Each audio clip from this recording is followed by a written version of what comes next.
We knock down the doors other cops don't want to. Taking fire from every scumbag in town. They didn't earn it. I don't feel bad about taking it. All about bringing force down on the street. Why don't y'all take a look at what you got going on under your own roof? I never put the money above us. How long you think that's gonna last? I don't want Vic in our lives anymore. You're investigating me? Vic Mackey beats suspects. He deals drugs. And that's just all in one day. I wonder what he's gonna do tomorrow. Everybody down!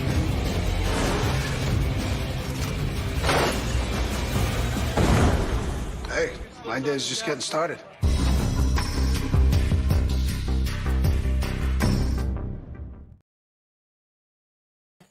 Yeah, don't mess with the Dutchman's ding-dongs. Okay, so we're back. Sunday, a few minutes late. Sorry about that. Just had to do a few things. But with my special panel of people breaking down the episodes of The Shield, Season 1, episodes 10 and 11. We're going to be getting into them fairly soon. And this is a pretty interesting couple of episodes here. But before we do that, let me bring in my panel of fellow agitators. We're missing our policeman. We're missing our ex-policeman today, so that's a shame. But our good man Lord Toxic has been helping out with the hurricane and various things like that. So sadly, he won't be with us tonight. However, we do have the inside man. Glad you weren't running late or anything like that. No. Well, just kind of, a little, just a tad. Just a little. Excellent. Yes, a little, yeah. So, yeah, okay, good. How are you? Yeah, very well, thanks. Do you know what? The reason I am literally just a couple of minutes late is I was just finishing the episodes, and I thought there's no way that I can come on and make any kind of commentary unless I've actually seen the episode. So it is quite important for you to have watched the episodes of things you're talking about. I think observation. Yeah, it kind of requires that. So yeah. I thought it best I'd do it. What the hell? Up from the Northern Wastes, the man who forgot to go live on StreamYard. It's Northern English Bastard. One time. Yeah, I'm doing fine. How are you a lot anyway? Yeah, good, you mate. Know that rhymes. He forgot to go live on the StreamYard. Here he is, Northern English Bastard. I forget because that's in the intro, isn't it, for the Nielsen ranks? So that's the cross I must bear. Yeah. But I'm just doing my notes on the episode 11 right now, and good. You've actually also watched it as well. That's good. I'd watched it. Yeah. I hope I can remember it. I'm just. But yeah, there's a lot that was happening in that last episode as well, and some very good character development, which we will get into later, obviously. Next, but by no means least, he could be driving your Uber. He could be cleaning the bus that you're traveling on. Who knows? I know I'm all around. Blue collar loser. How are you? Hey, Lou. Drinking a screwdriver. It's good. Where you been, man? You never call. You never write. Yeah. Haven't seen you since Friday's stream. And last, definitely not least, the man who corrects me whenever I get a name wrong or something. Very good with minutia. It's Darth Playthrough. Hello. Hey, man. Hey, guys. Hey, guys. Good to be here. Thanks for having me on. I just got out of a book club, in which I did not read the book. I'm just kidding about that. Okay. Was that a punchline? Did I miss something? No. Okay, Lord Toxic is in the chat. Hate to miss out on the discussion, but Kansas beckons me. So, you're not in Kansas anymore. See what I did there?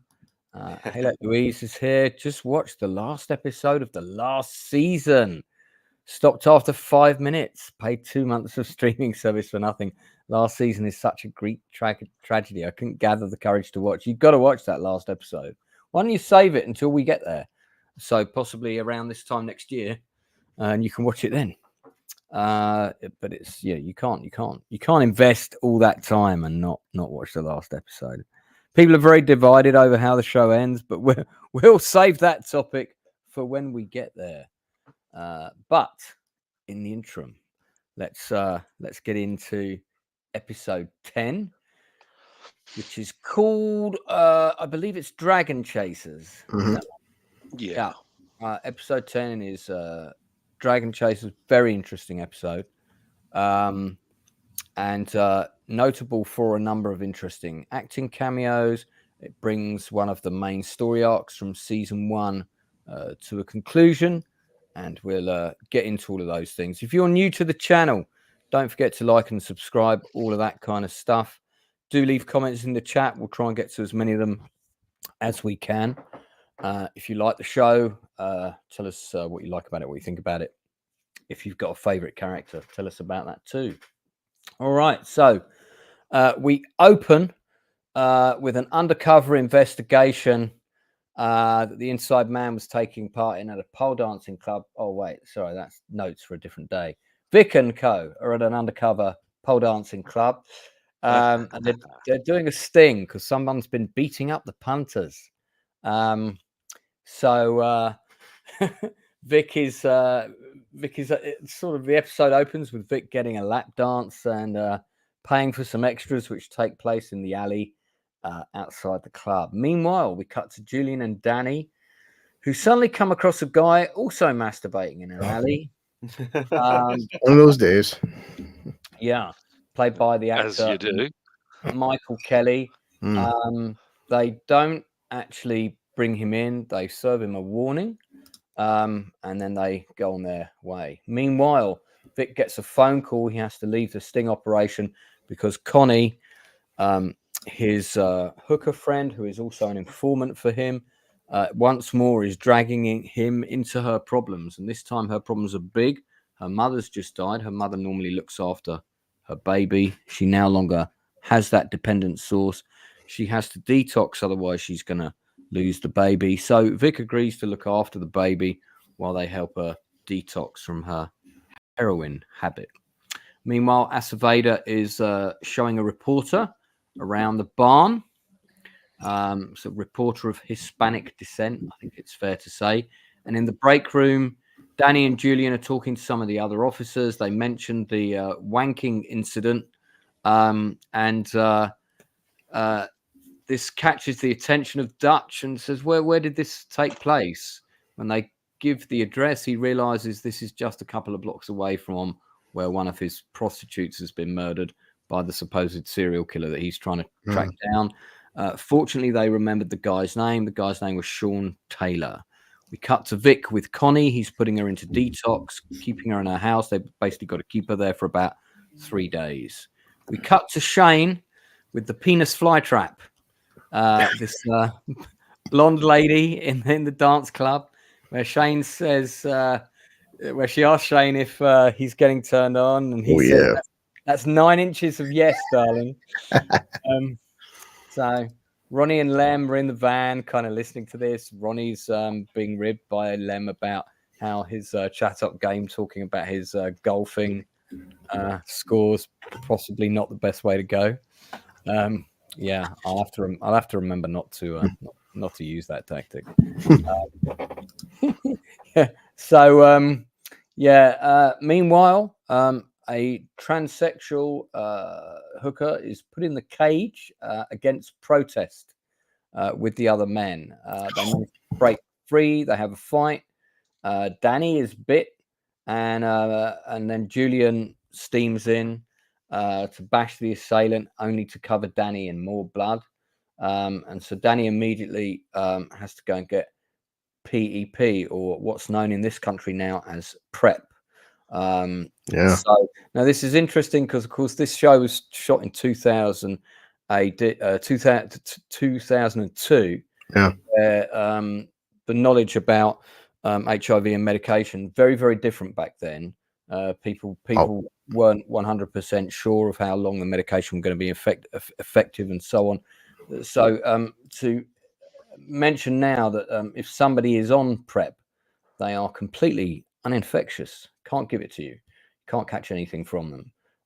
So that is why the police and nurses, if they think they've been sticked by a needle that is infectious, they will go on PrEP immediately for 6 weeks, but they won't give you prep if you've been stuck by somebody who's already on prep.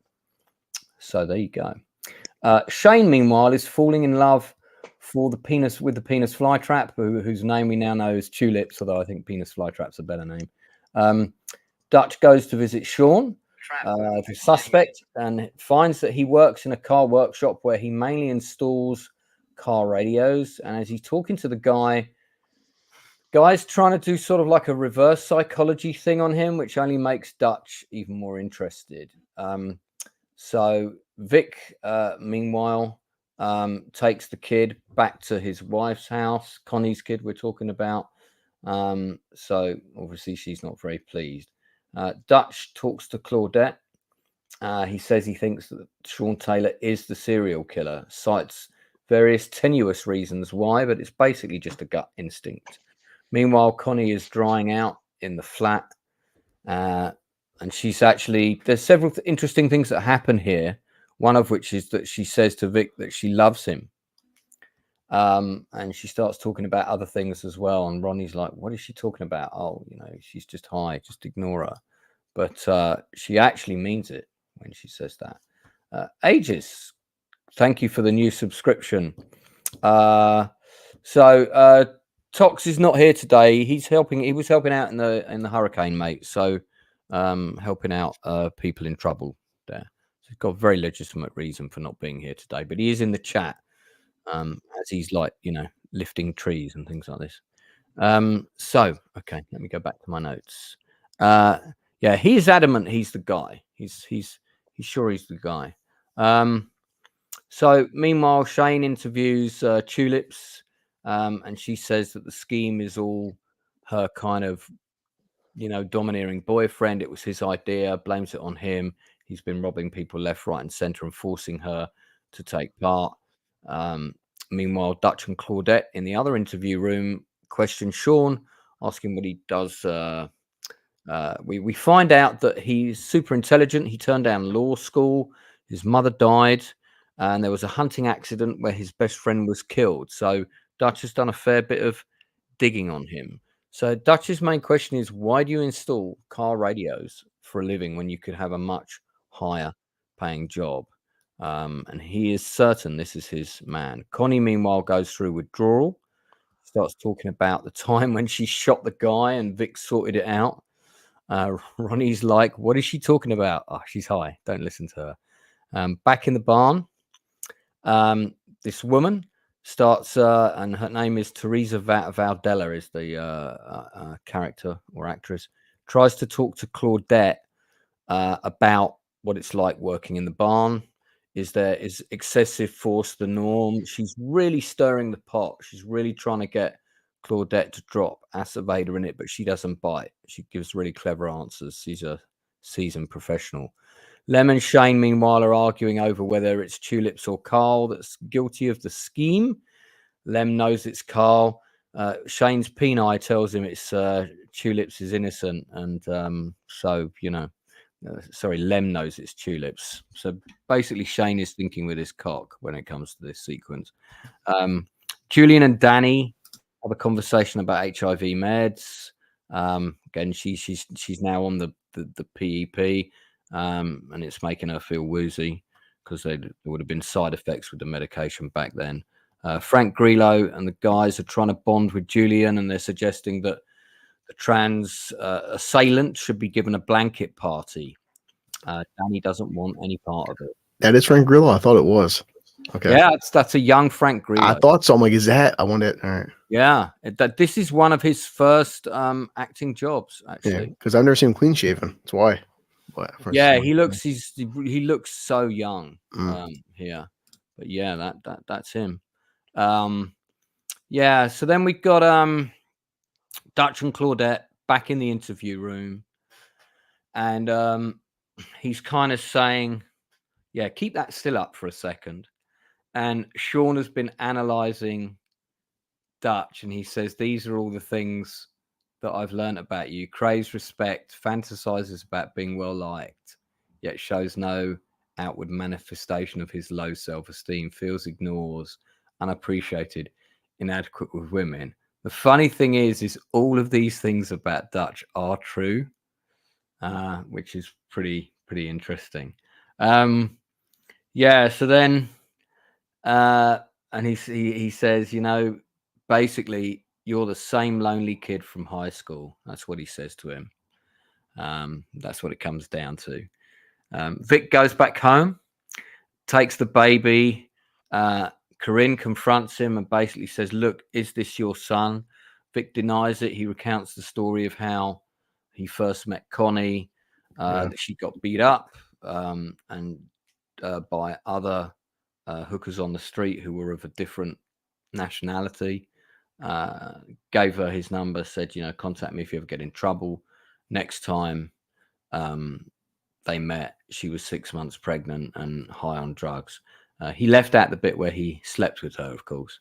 Then we cut back to Shane, and he says, look, I've got to be able to put something on the table if I'm you know, gonna be able to get you out of this. And she's adamant that Carl was responsible.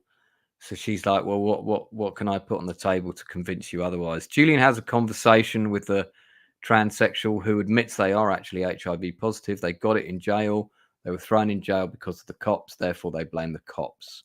So he just doesn't care whether Danny gets it or not. Meanwhile, Vic is talking to the reporter and shows her the observation room and says this is where we watch when suspects are being interviewed. Made sure not to show that part. Yeah, and goes to turn on the TV.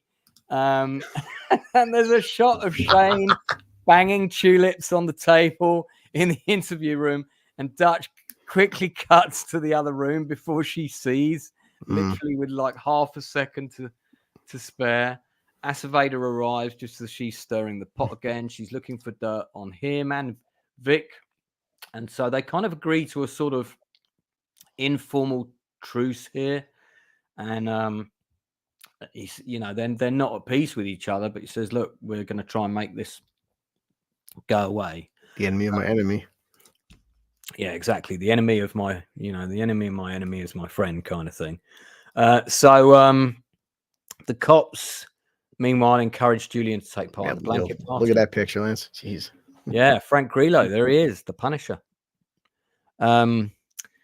So ultimately, it transpires that Tulip was behind the whole thing after Shane agreed to cut her a deal.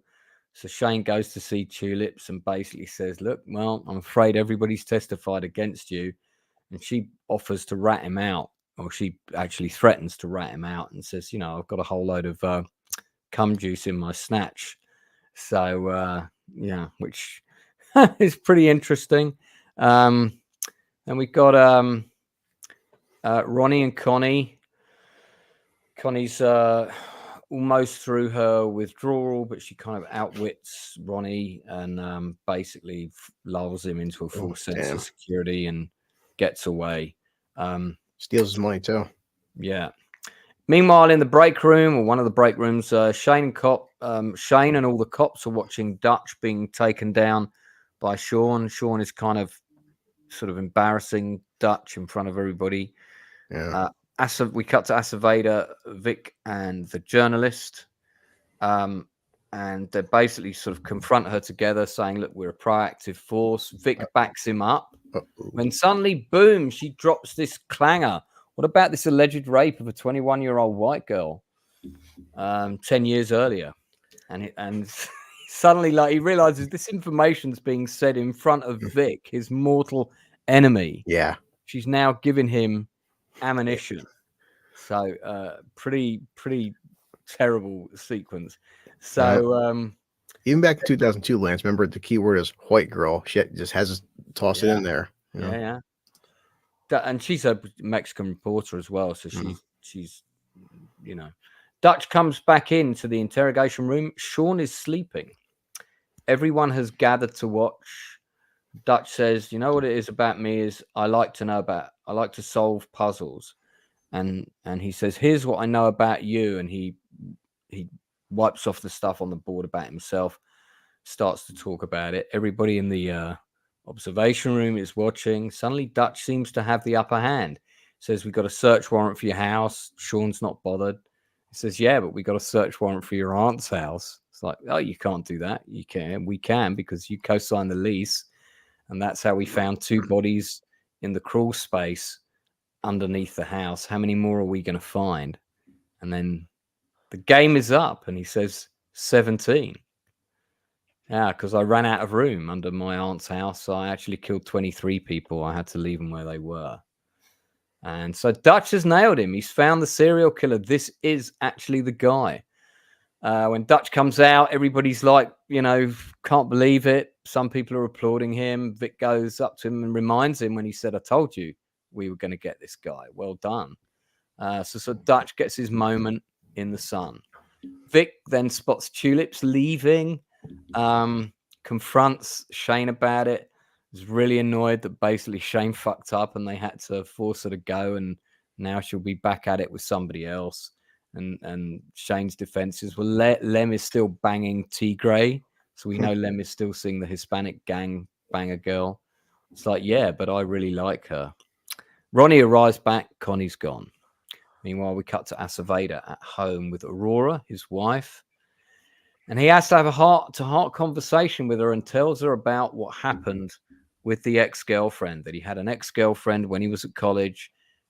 She liked to play rough. She wanted him to pour candle wax on her, choke her. That was too much for him. So he kind of called it off with her.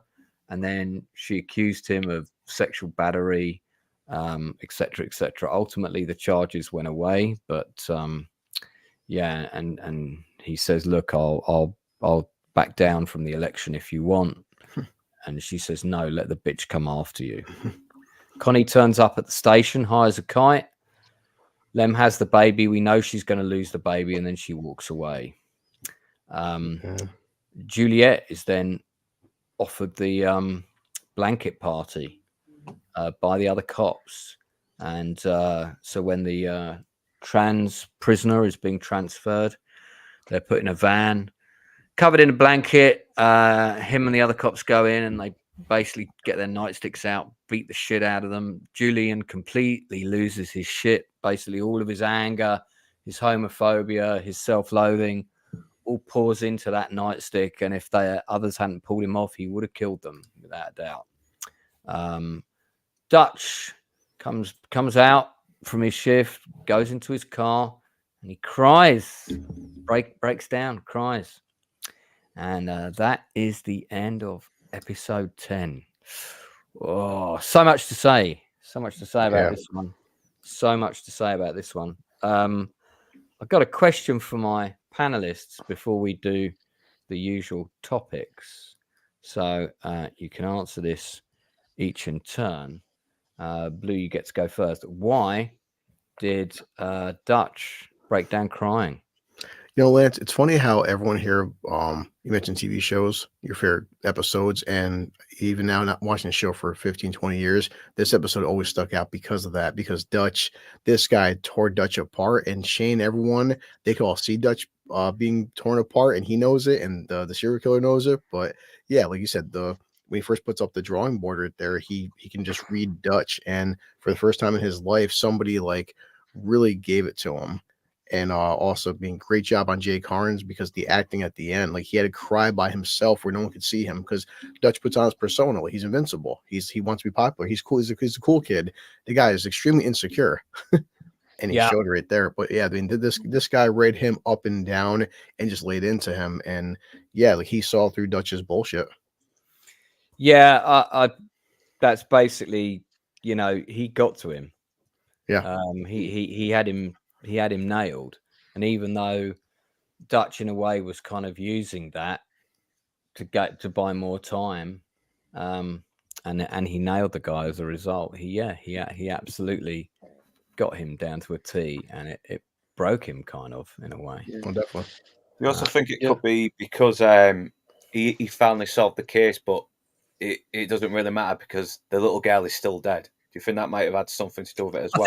I think there's a bit of that in there. I think that there is definitely a bit of that in there. Yeah. But it was personal for him as well, wasn't it? His case really got to him.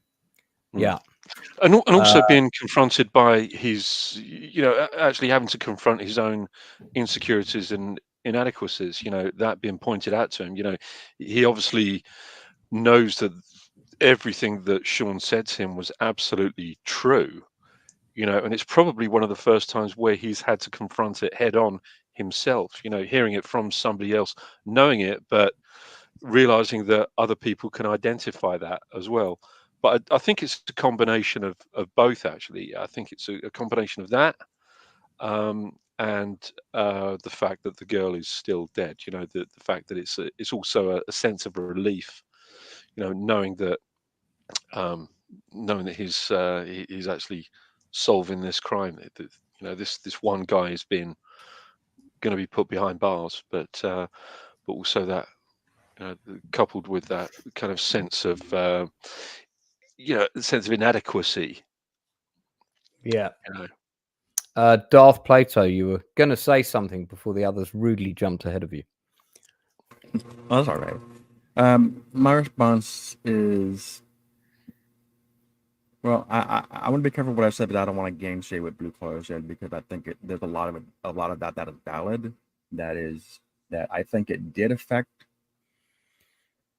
Dutch, but I don't think that's what made him cry per se. It bothered him, yes, and I think that's reflected in the last confrontation between him and Sean, Mr. Taylor. Why Dutch didn't just come out and say, well, we went to your aunt's house and we found all these bodies. Well, why didn't he lead with that? Well, he didn't lead with that because he wanted to get this guy. Yeah. And we know why. But as far as why he was crying, I can't help but think that maybe he was crying because of the profound lack of humanity that you see in this case. I mean, we're talking about 23 dead bodies here. So, there. I hate to use a war analogy, but I will. As General Lee once said that it's well that war is so terrible. At least we grow to like it too much, and it's hard to be. It's hard to fathom looking something like that in the eye. That Mr. Taylor, he just seems so flippant. Like yeah, I killed these people, and he doesn't give a damn. Dutch gave a damn. I'm sorry. Yeah, good point. No, it's fine about the noise. I just think that maybe that had a taxing toll on him. And but I wasn't going to say that, but I'll throw it in because Inside Man mentioned it. I think he was mentally exhausted at that point, and he was just like, ugh, and that's just how it came out. I don't think he cried because he called me names. Oh, I don't think that's why he cried. Mr. E says he broke down because he's still human. It's when people don't flinch or don't feel, those who are broken. Lord Toxic, live from sawing trees in half and so forth. I think Dutch broke down crying, not so much because the serial killer poked at his inadequacies, but because he had accomplished something really important for maybe the first time. Yeah, I mean, that's a good point, actually. This probably was his first big, this was his first big bag, wasn't it? This is the first time. I was going to mention that, but Toxic got it first, so congratulations. Yeah. So was it something that he actually cared about as well? It wasn't just something to make him look good. It was something he genuinely did feel for.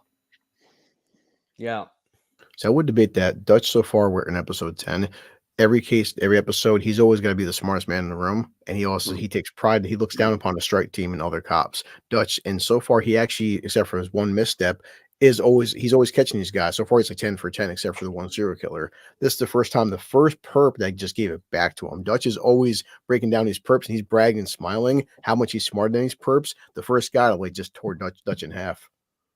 Yeah. Okay, so let's stick with story and narrative. Inside Man, did you have one more comment you wanted to make on that before I jump to? I actually think I think if we look at everybody's comments on this, I think it's a combination of all of those things. I think it literally is all of the above. Because he isn't a particularly complex character, but he has complexities. And those complexities are, as Toxic said, and somebody else in the chat had said, that is humanity. Hmm. And and of course, we are very, very complex things, especially when it comes to emotions. But I think it's a combination of everything that everybody has said, and that's not, trying to sort of, polish everybody off by saying that. It's really, it really is all of those things. I do believe that. There'll be no polishing people off on my channel. No. Okay. I was going to say something else, but that was the best I could come up with. That was the fear. Yeah, good. All of those. I think all of those reasons are all valid, and I mean, if we can ever get Jay Carnes on here, and I'm hoping we can, because I have conversed with him before. It would be really interesting to hear sort of, okay, in your head, what is the primary reason for that snap? Is it one thing, or what was his motivation as an actor as well? I think would be a really interesting question to hear the answer to. Second question for my guests. Here's the thing. Do we think that this baby is Vic's or not? So my answer to this is the story that Vic told his wife is absolutely true, except for one detail, which is that on the same night that he rescued her from being beaten up by these other hookers, etc., I think that they slept together. And I think that there is a chance that the baby could be his, although, he doesn't know for sure. They certainly picked a baby that looked as much like Vic as possible, although to be fair, that's quite a high percentage of babies. But I do think that the bit that's missing from that story is that they definitely have slept together in the past. They definitely have. They've had sex at some point, and I think it happened the first time they met. So I think in the timeline of that story, it means it's possible that the baby could be Vic's. So I think it's possible.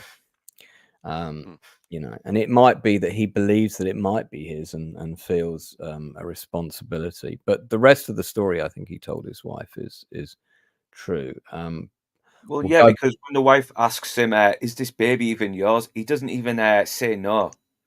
He doesn't say no.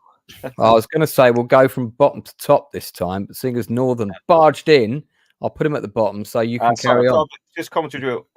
I do apologize. Carry on. You. So what do you think? Do you think it's his or not? Or I think it's his. I think he knows it's his. Right.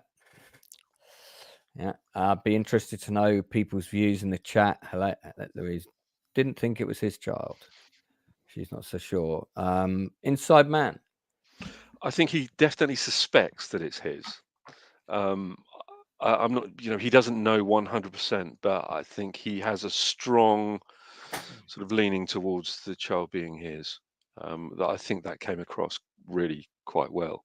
But I do love this dynamic between the two characters. I really, really enjoy seeing them together, and this really sort of quite passionate, caring side that he has towards her. Yeah. In a warped kind of way. Yeah, I think he definitely suspects it. Yeah, with his moral compass, this is one of the places where he feels he can make a difference. He's trying. Yeah. Mr. E says he's almost certain. So hasn't had the DNA test yet, but well, we'll see. Darth, what are your thoughts? I don't think it's his, and honestly, I'm not so sure he suspects it is. I'm not really sure what people are really looking at that really indicates that. I don't think that's really what they're trying to do. And I certainly don't think that they had a baby to line up and say, okay, well, let's look at the babies and see how closely they resemble Michael Chiklis. Is that actually what they did, and where did they get the baby from? Well, chances are they probably got it from someone who was right there in the set. Hey, anybody have a? No, they got it from. No, that all has to go through an agency, man. Even babies have to go through agencies to be on set. Believe it or not. Yeah, I'd be curious to see if that's actually true. Okay. No, I don't. Short answer, I don't think it's his. So Toxic says that Vic wouldn't be stupid enough to bang Connie without a condom. That's true. That. But you Good know, point. That's a good point. but Toxic condoms split. You know, things happen, come off. So you know, maybe it was the wrong size condom. People do stupid things all the time. That doesn't mean it's not likely to happen. But in this case, I think that Toxic is correct. I mean, I agree. I think it's very unlikely he would indulge in unsafe sexual practices with her, for sure. Doesn't mean that it didn't happen, though. Yeah, interesting. That actually reminds me of something I wanted to say about last week's show, but I won't do it right this second. I'll do it at the end of the show. Okay. Blue, your thoughts? No, I'll answer that. I do want to ask you that. We're 10 episodes in, but like so far, we haven't confirmed like Vic actually slept with Connie, right?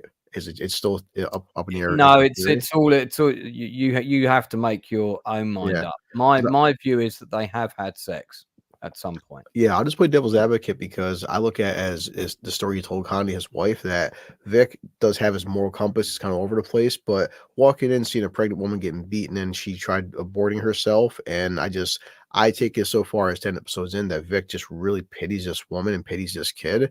But I think that Vic, because he knows what kind of woman she is, I don't think Vic would be dumb enough to sleep with her. Just because he sees how she is. He just really feels sorry for her, but I could be wrong. I think she's a bit of a project for him. Yeah, possibly. Like you know, he feels like if somehow he can make her right, then that's going to somehow make things better in his life, and yeah, that's that you know. So she's kind of that's what she represents for him. The ability for him to do some good and effect actual change with someone who in his head is worthy of change. And also look at sorry, mate. Please go ahead. I'm sorry. Also look at how Connie talks to him. She doesn't say. She says, "I need you." She doesn't say, "You owe me." If Vic was really the dad, I think that she would probably be speaking to him a little bit differently. Like you owe me this. I suspect that probably would be true. That's a possibility, but I don't think that she would know for sure whether he was the dad or not. And if she was a heroin addict, half her memories would be scrambled anyway. Yeah, I just don't see any reason to think that it's his baby. Yeah, I think that you're absolutely spot on by saying that he's not using her, but she is his project. You know, it's some way of a moral redemption for him. Yeah. That speaks to his controlling nature. No, moral redemption for Vic is, I completely agree with that. In terms of the sort of narrative, I think the story for this episode is really strong. There are three main strands. One is the resolution of the serial killer thing, which has been sort of Dutch's ongoing subplot for season 1. That's resolved here. The second one is Julian and Danny and the potential exposure to HIV, and then Julian actually plowing his own self-loathing, his own self-hatred into meting out punishment on somebody else. Because when he looks at them, he sees who he potentially might be or potentially might become. It's the side of him that he hates. So that's like a really horrifying scene, especially when you think about what happened with Michael Jace in real life, although I don't want to dwell on that. And then your third storyline is the penis flytrap with Shane just once again proving that he's very unreliable, and that also kind of ties into the other subplot about this journalist sniffing around for a story. So actually there's 4 strands in this episode, all of which are quite important. Actually, I got a 5th one for you. Well, Connie's addiction as well, and that, I guess, is that. Or did I mention that one? Go ahead, Darth. The 5th one is the overall series arc of the police corruption at Farmington, because it's supposed to be based on a real event of the Rampart scandal from Los Angeles. So the series we get with Acid Beta, it may not be pushing Acid Beta's character that much in this episode compared to what we've seen, but it's pushing the police corruption at that precinct angle further. Yeah. So it's sort of like a meta arc, that the pushing of the meta arc. Yeah. So there's the character arc, and then there's the meta arc. Yeah. No, yeah, that's sort of the overall kind of arching narrative of corruption, and the fight against corruption is definitely very, very constant in this episode. Does anyone else have anything they want to say about the story and narrative before we move on to the actors and characters? I think this episode is definitely Dutch's most defining moment through so far in the series. I agree. Because he really gets knocked down here, but he finds a way to prevail. He does. Yeah. Well, he likes solving puzzles. You know, as he put it. Anyone else? Yeah, I think it was a really satisfactory conclusion to that serial killer story. I really enjoyed that. That really gave me an immense amount of satisfaction. And I love the Dutch character. Northern's right. This is definitely Dutch's episode, I think. Yeah, I agree. Jay Carnes is a fantastic actor. I would argue he's criminally underused. We haven't seen him in enough, and I'd like to see him in a really like juicy role in a feature film. You know, be great if Quentin Tarantino gave him something, because he gave Walton Goggins his first feature film break, didn't he? I think is certainly his big break in The Hateful Eight. And and he was great in that. But I'd like to see Jay Carnes in a really massive role. And for anyone who's interested, the fact that Who Wants to Be a Millionaire hashtag is now trending. It's not me. I did not win £1 million. So okay. Let's move on to the cast and characters. I'm going to talk about the supporting cast first, as we do every episode. Well, I mean, Michael Kelly's quite young here. And this may well have even been one of the first times I saw him, but what a fucking great performance as Sean Taylor. I mean, really first-class acting, underplaying the role. He's also playing a psychopath, so he's got to play the character on two levels. I mean, I was proper impressed with him. Let's stick with him just for the moment. Does anybody else want to say anything about him, Blue? Yeah, no, he's fantastic, and it's other roles he's been in. This is for one episode. That's all we're seeing him. I didn't recognize him in a sense, the way he acted. He didn't. Doesn't seem like his character, like the kind of character he usually plays. Yeah, actually, that's true. I mean, most of his performances I've caught, I think, after this. I don't know how much of him I'd seen before this. I'm just going to check his IMDb now to get the chronology of his career clear in my head. But I've seen him in, God, so many things. He normally plays kind of political advisors, political thrillers. That he plays those kinds of roles. But I mean, he's always good. He's always got great sort of captivating charisma, and it's just always interesting. I find him a very interesting actor to watch. Massive role in House of Cards. Yeah, but he was Penguin. Don't forget the Penguin. He's a really good arsehole in that one. Yeah, he's currently playing a massive arsehole in the Penguin. He was in Tom Clancy's Jack Ryan television series, did 22 episodes of that, which I also watched him in. The Long Road Home, 8 episodes of that. I also watched that. He did an episode of Black Mirror, which I've also seen him in. And he was in the movie Everest, where he played John Krakauer. That's one of the guys who made it. That's one of the guys. That's because that's the true story of the disaster on Everest, where a whole load of climbers were killed, and he was one. He plays one of the few that survived. It's a good film, that, by the way. If people haven't seen it, I highly recommend it.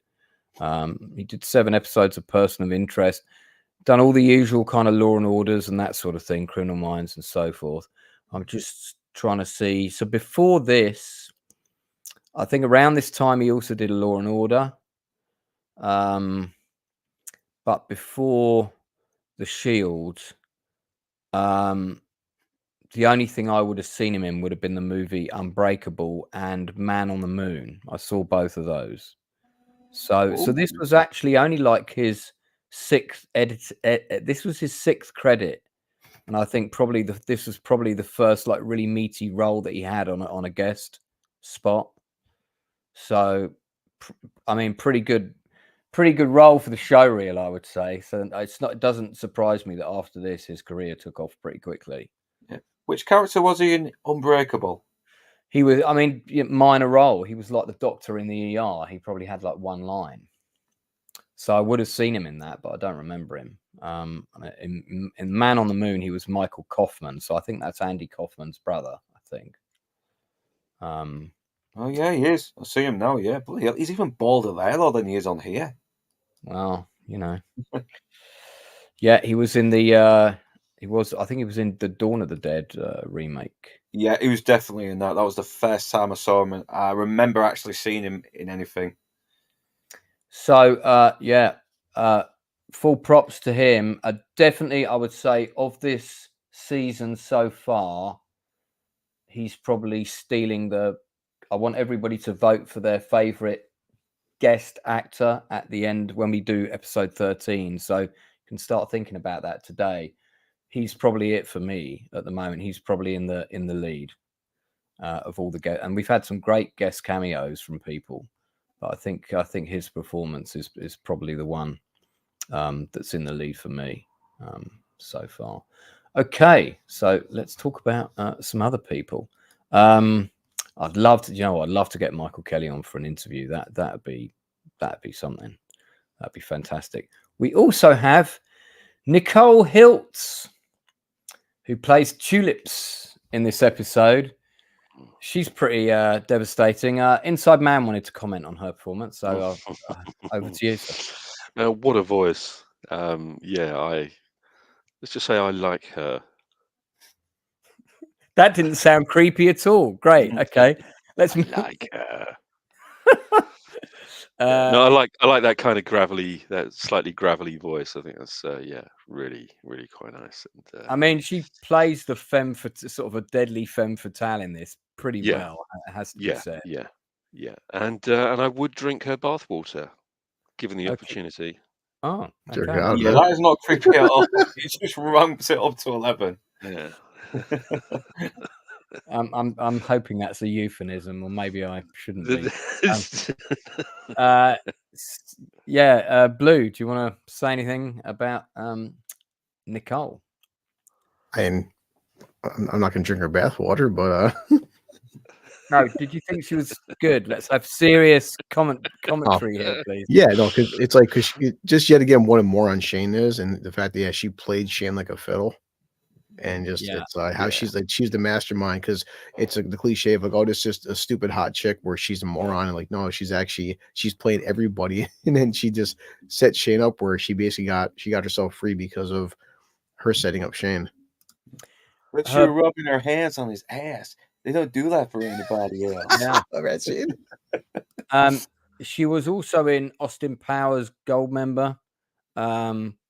Various other bits and parts, guest spots on things like CSI, CSI, the OC, Renegade. So I wonder if she had to fend off against the lips of Lorenzo Lamas, a man who's been married more times than I've had hot dinners. But her big break was she had a TV show called Plain Sight. She was in 50 episodes of that. That ran from 2008 to 2012. I've not seen it, but it's very well reviewed. People rate it.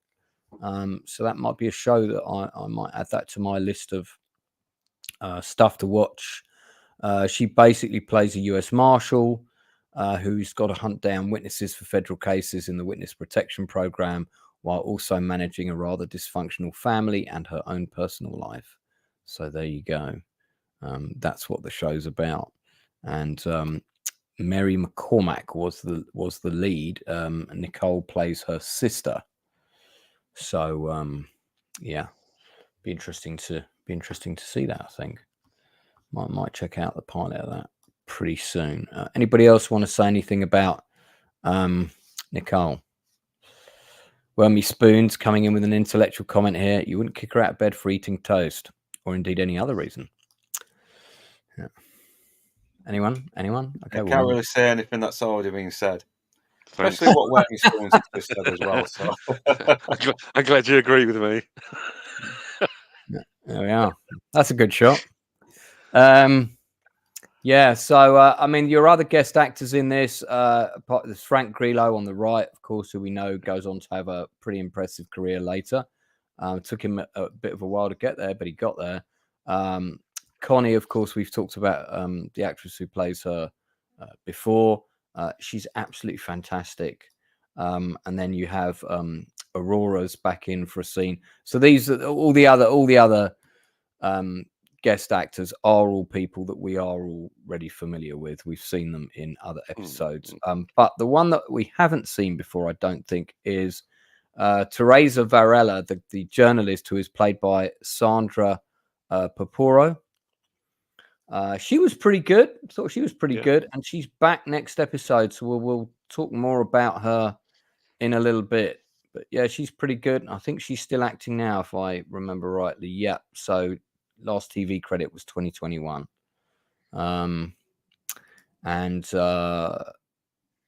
we also have Camilla Monet, who plays Aurora, doing a good job, and Janie Ann Ullman plays Connie. She does a great job in this.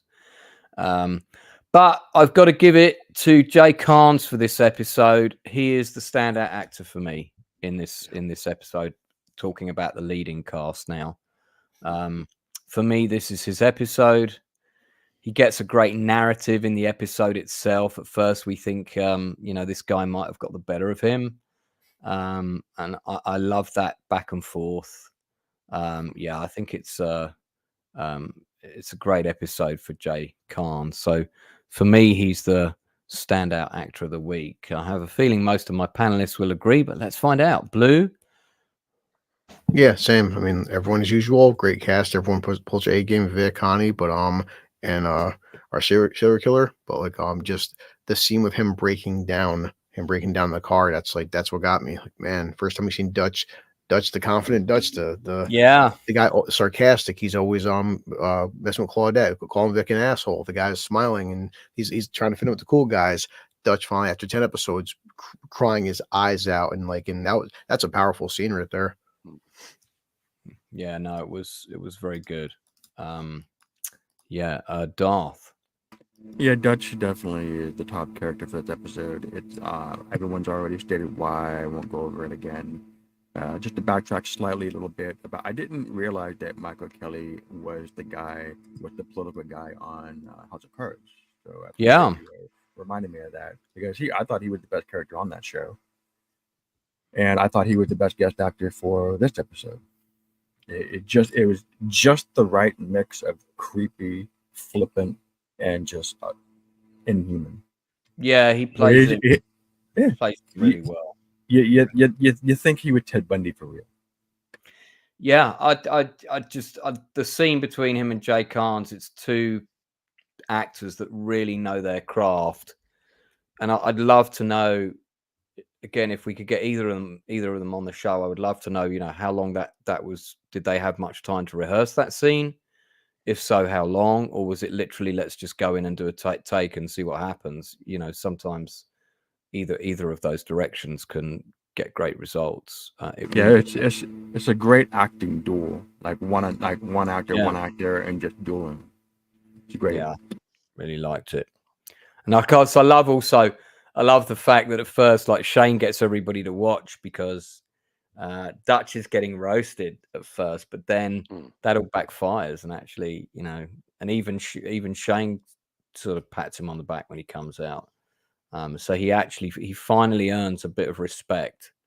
Well, that was his rise or fall moment, because up to now, Dutch was a galactically arrogant guy. He thought he was all that in a box of chocolates, but he was underachieving.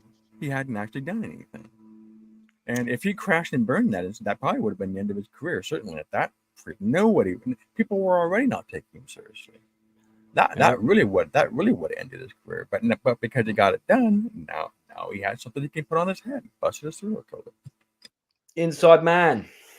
Yeah, I mean, there was a point, and it has to be Dutch, 100%. But there was a point in this where you kind of thought, well, you know, is this another sort of dark alley that is kind of going up and is not going to get any kind of results, as he has done previously with this case. But I think the moment we saw Claudette doubting him, that was when you knew he was onto something. You know, she was the one that was putting the doubt in his mind, but and we could see that there was something there. He definitely had something there.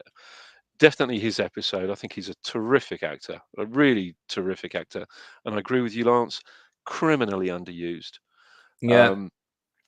But I also like Julian in this. Actually, I thought he was very good, and especially his confrontation with the guy. Actually, yeah. I And mean, that was quite something. And yeah. you're right. You know, his whole sort of self-loathing came out in that one scene where he just says to the guy, you know, you're the reason why everybody hates faggots. Yeah. And it was, I thought it was a really powerful scene, actually. Yeah, and he's actually been given a little bit more, um, pardon the puns, but meat to get his teeth into. Yeah. You Kind know, of agree. but yeah, I thought he was very good in this, but definitely Dutch. Yeah, Northern. 100%. Yeah, I know. I'm gonna be bloody sounding like someone in an echo chamber here, but yeah, it's Dutch, because I've kind of said Dutch a few times in the past few streams as well. But there's just something about his character. He's not this big tough guy like Vic Mackey. He's just this dweeby guy, but he still has this he's still a good cop. You can tell he still wants to be good, and he is kind of morally consistent in the show, where there's a lot of morally ambiguous police officers here. Yeah, And it's the fact that he was really getting thrown into a desperate place. Like, he may not have made it out of there, but he managed to prevail. He found something that helped him get back on top of his game. Yeah.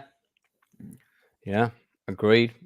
I mean, I'm glad Inside Man reminded me about Julian's scene, because he is Michael Jace is very, very good in this episode. He does a really, definitely. I mean, that whole scene where he loses his shit and everything, you know, he plays the whole turmoil, you know, really, really well. Yeah, even like almost in the same level what Inside Man said, like it's 2002, but guys, you know, Frank Grill's character has no problem using terms like say fairy. You know, just that's how people talked back then. I mean, and they probably still do nowadays, but even on cable television, like said to say the F word. I mean, it's YouTube, it's scary what we can say on YouTube now, but how we'd say on regular, this is cable television. Guys were spewing all these kind of words, you know, like stuff that we can't say nowadays on like HBO, a paid service. These guys were saying on free television. Yeah. All right. So we're going to go to favorite scene, favorite line. I'm going to go first. My favorite scene, there's actually a few, but it's got to be that moment where Vic turns on the video camera to see Shane banging that girl over the desk, and then quickly changes the channel. My jaw just dropped when that happened. I remember actually watching the show with my ex, and the gasp came out of her mouth when that moment, you know, it was one of those moments. So well done. My favorite line, is as much as I do like the penis flytrap line, which is definitely one of Vic's best of the season so far. My favorite line is probably when Dutch turns around to the guy and says, when the guy says, "I am special. I killed 23 people." And he replies, "If you're so special, how come a lowly civil servant like me just caught you?" And that's my line as well. Sorry. And it's mine as well. It is good. It really is. It's kind of like you just got fucking owned by a dweeb that you fucking almost broke down. It's like it's like an ultimate. It's like a punchline to a cruel joke for him. You all picked that because you thought I was going to pick the penis flytrap line, didn't you? But see, I didn't. I underestimated you the way Michael Kelly underestimated Dutch. You did. Yeah, no, it is a good. It's that.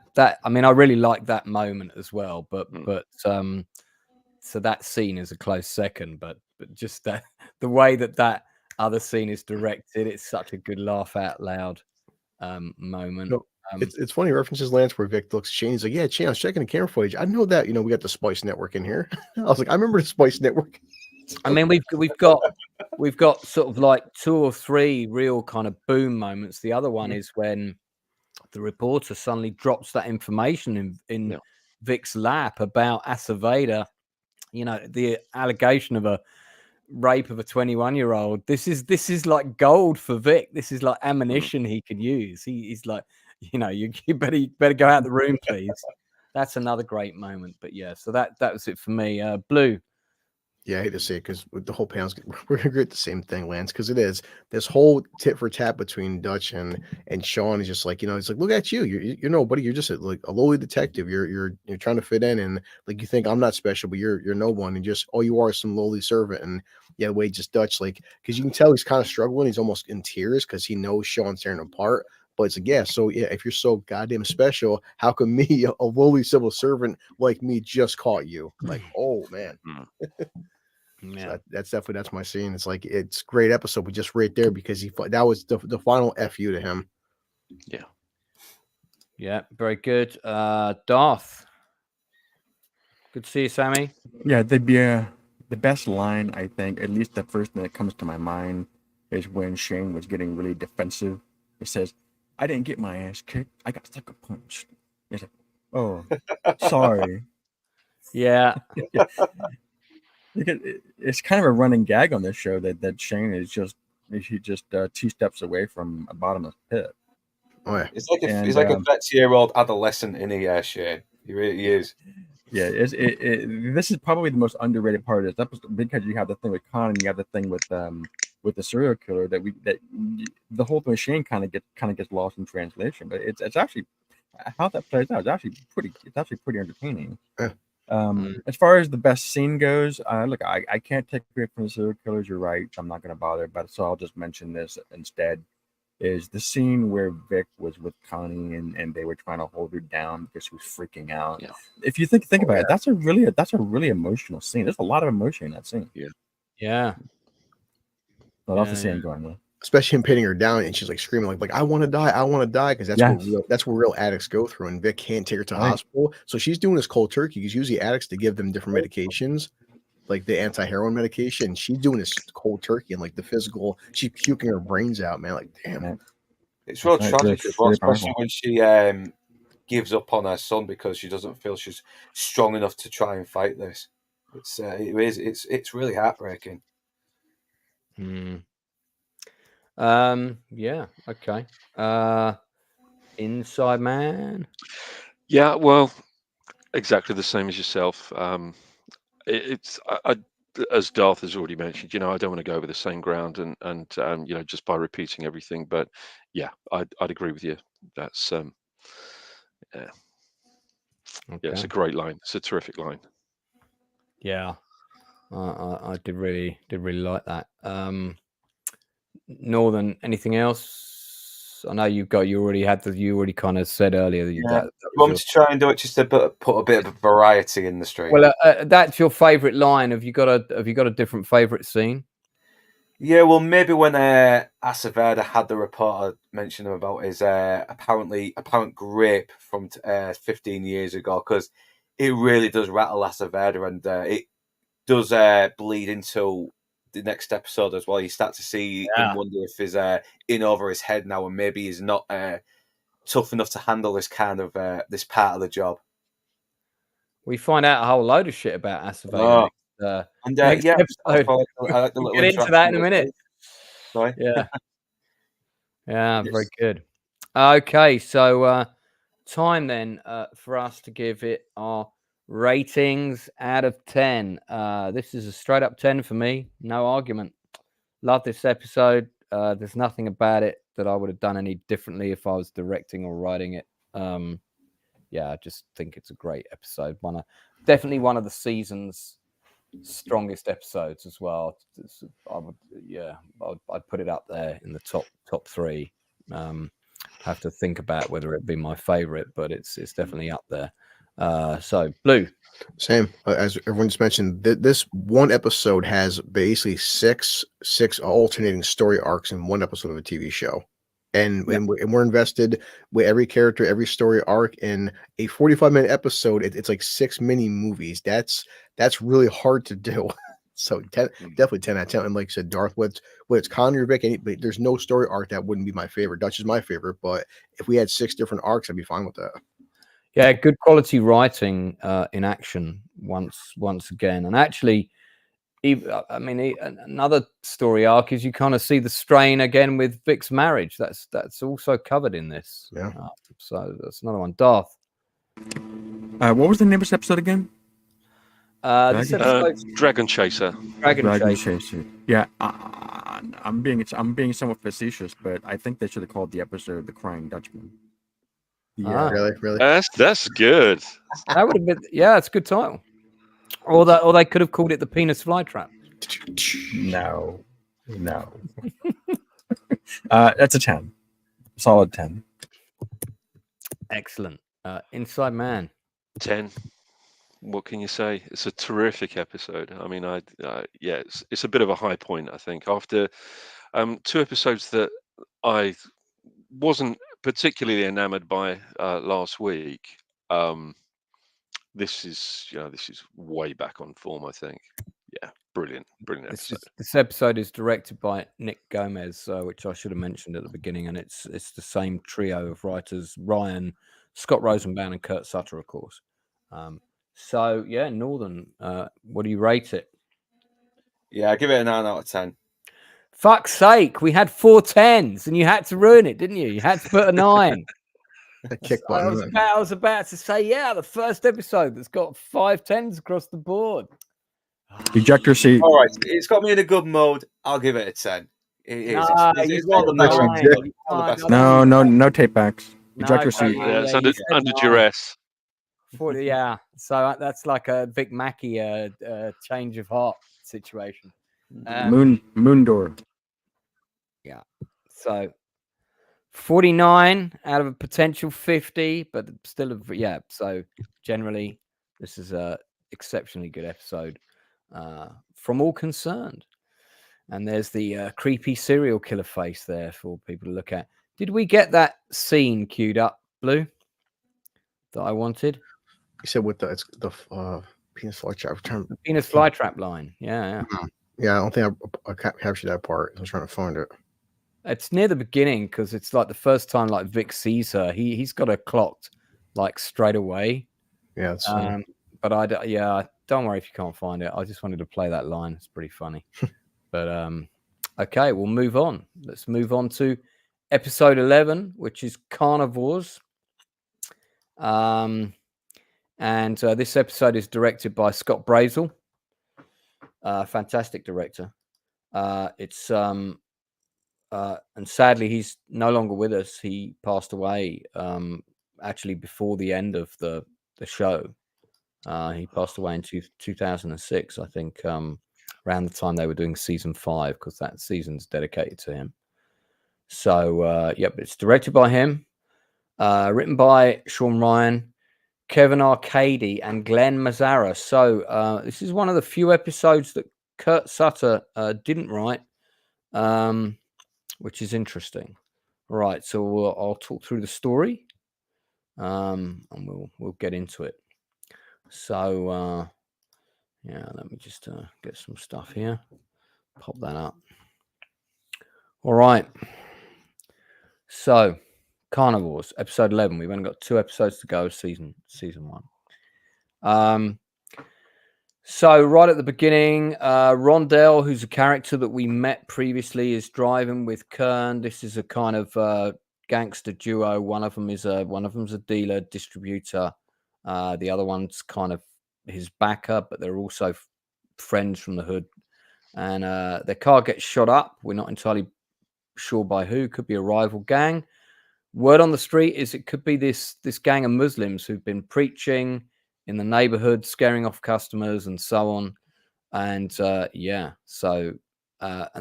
it's interesting actually that they're in this episode, because I think this is 2002, and the public inquiry into the murder of Stephen Lawrence was taking place around this time. If I remember rightly, it might have been slightly before The Shield.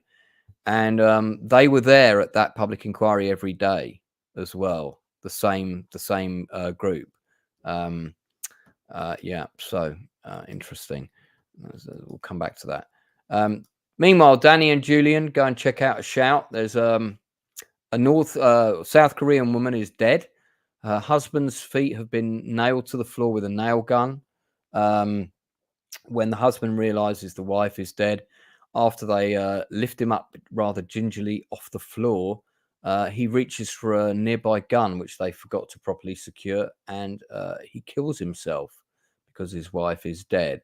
The bullet narrowly misses Julian in the apartment. So that'll be the stills coming up here. Yeah, man, the whole nails through the feet in this sequence is really, really well done. It turns out that they're victims of a home invasion and that they were clearly tortured to reveal the location of the money. There's an overturned mattress in the bedroom, and it looks like the money was buried in the mattress. So Danny's observation is these are old school people who don't trust banks. Must have been somebody close to them who knew the money was there. Meanwhile, Vic and Shane and the team go down to the street to check out what the Brotherhood is up to. Shane has a great line because one of them is white, which is unusual actually. And he says, looks like you're in the wrong peer group, Frosty. Vic meets with the preacher's leader. It's not clear if they're behind the hit on Rondell, but they're basically there to clear up the streets of both corruption, wherever they may find it, within the cops or within the dealers.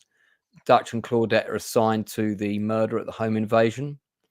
The strike team, meanwhile, hit up the new dealers on the street to find out what's going on and who's behind the escalation of violence. Vic and Shane bring in one of the high-level dealers for questioning. And you have this guest actor, Cedric Pendleton is the name of the actor in this interrogation scene. I really like him. I think he's got great presence. We'll talk about him later. So, and then they go to a Korean hairdresser's. This is Dutch and Claudette to follow up. They find this is where the daughter of the murder victims work. And in the Korean hairdressers, no one speaks any English, so no one can translate. I suspect some of them probably do, but just don't want to get involved. I suspect you'd be wrong. Well, we'll discuss it later. They go back to the station house, and then Dutch just points to the Oriental officer, the only Oriental officer in the entire barn, and there she is, and assumes that she would speak Korean. And she's like, I was born in Torrance. What are you talking about? It's a really funny point as well, because it's just like, just because she's Oriental, she could be Chinese, she could be Japanese. You don't even know if she's Korean. Oh, boy. You just Kind assume. of reminds me of Falling Down, where they have the Korean Shop owner. liquor store owner, and he's like, I happen to be Japanese, in case you didn't know this. Yeah. Yeah.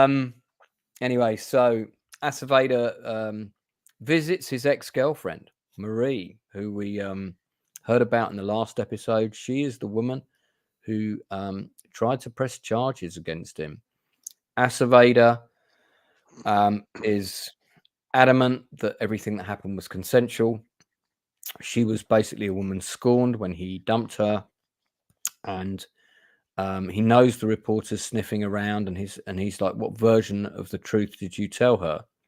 And she's adamant that she told her the truth. So at this point, as the audience, we're not really sure who to believe. Is he being the politician, or is he being truthful?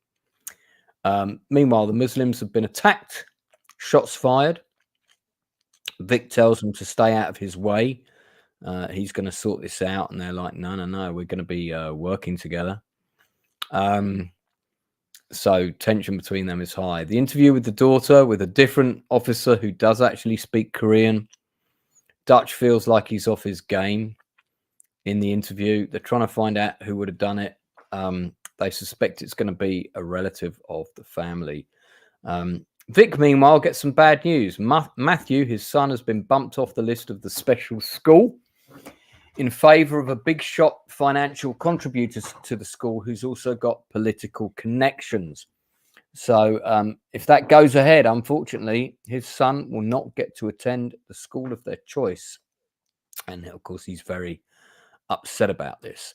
Plus, also, some of the trustees saw an article in the paper about corruption. His name was mentioned. So, they kind of looked at the two people and thought, yeah, we should go with this other guy. Meanwhile, Danny gets asked to do a strip search because they've bagged a dealer from the street, and she is rumored to keep her stash where the sun doesn't shine. Great line here. My lips are sealed, not for long. As she takes her in for an inspection. The Muslims arrive at the police station, and they're there to stay, and they're going to remain in the foyer until the corruption issue is resolved. There's crack cocaine on every street corner. We will not rest until the dealers and the police that assist them are brought to justice. So the Nation of Islam, that's the name of them. Fuck, I couldn't remember it. Glad I wrote it down. Nation of Islam occupy the building. Julian spots his boyfriend or ex-boyfriend in the cage, and he's there for stealing CDs, a low-level crime, but because it's his third strike, he's definitely going to prison. There's nothing Julian can do about it. Claudette gets a tip that there's been a high spending spree report from a family member who's connected to the two murdered Koreans, so they start chasing up on that. Danny and Julian have a massive argument because she finds out he took part in the blanket party. She didn't want him to do that. She didn't want him to stick up for her in that way. And that just reflects poorly on him. And she says, for all your faults, the one thing I thought about you was that you had a good heart. And, I guess I was wrong. And that's a pretty cutting moment for Julian there. The reporter comes to visit Acevedo. He's trying to get her to drop the story. Says there's no story here. She's not going to let go. And he's like, well, I'm going to use my connections. So, you'd be better off dropping it. Meanwhile, Vic and Kern are looking for Rondell because everybody's after him now. They go to this roof where they used to hang out as kids, and the guy is so off his tits and so paranoid, he actually shoots at Mackie, who then nearly threatens to kill him and throw him off the roof. Yeah.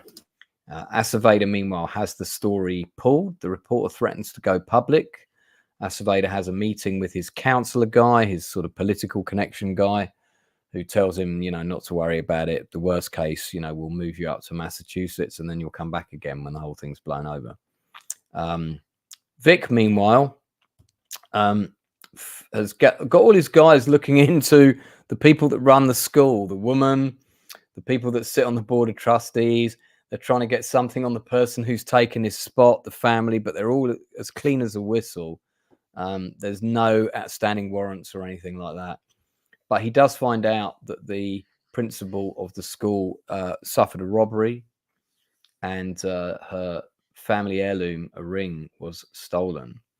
So Vic puts his resources to work to see if he can find out where that ring is, knowing it will buy him some kudos. Yeah, this is the shootout on the roof, and this is where Vic nearly kills Rondell. Ultimately, he does not. Dutch and Claudette, meanwhile, question the woman further.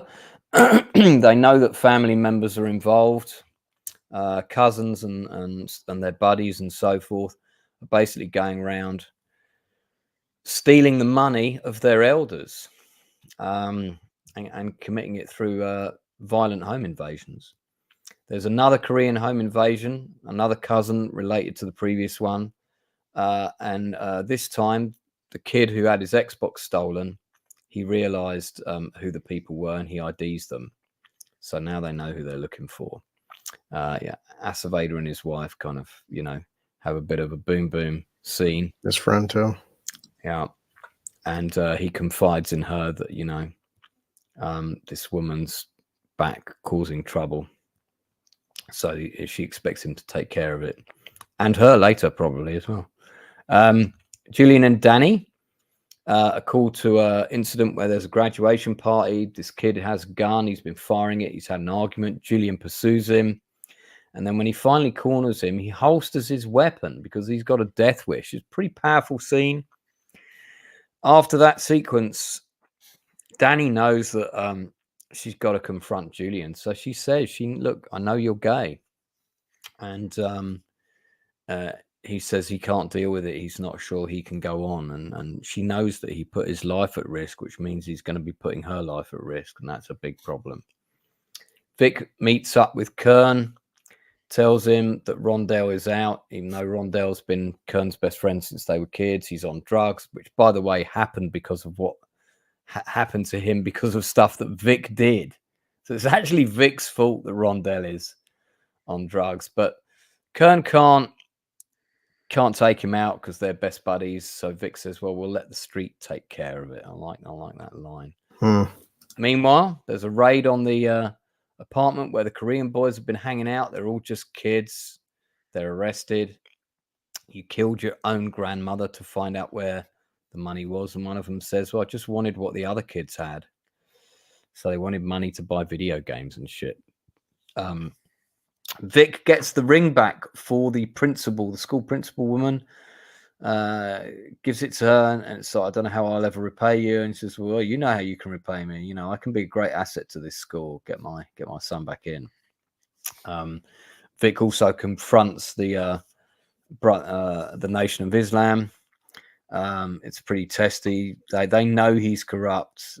He just doesn't let on to any of that.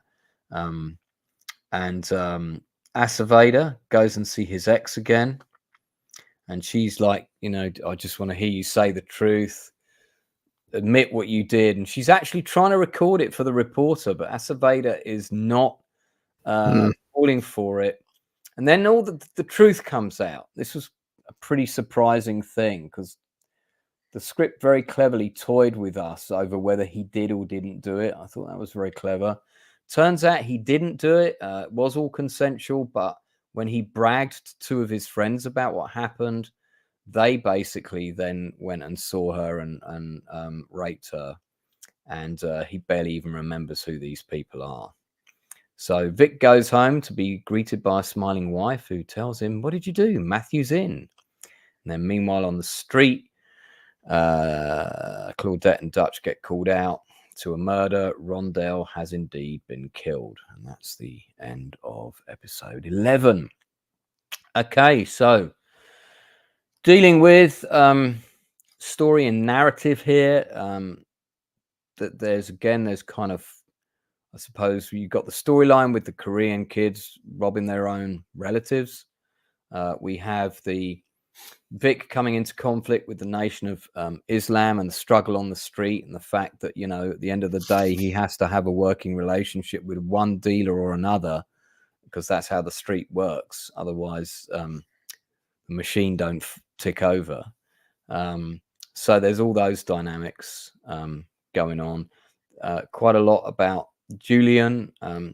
Julian's conflict with his homosexuality, his relationship with Danny is a fairly big narrative, and Vic trying to sort out things for his son. And then, of course, we have the Acevedo storyline with the accusation and, you know, whether we think he was actually capable of that. I think that's the strongest thing about this episode. It really toys with our you know, our belief in him. Is could he be capable of that sort of thing? Yeah. So yeah, sticking with story and narrative, don't jump too much onto the actors and the characters, just the story beats and so forth for this. Comments, please, Blue. To me, this is, as we said before, I find this to be a filler episode only because there's not one main storyline we're following. It's just basically like 5 mini storylines. This isn't like a main plot episode.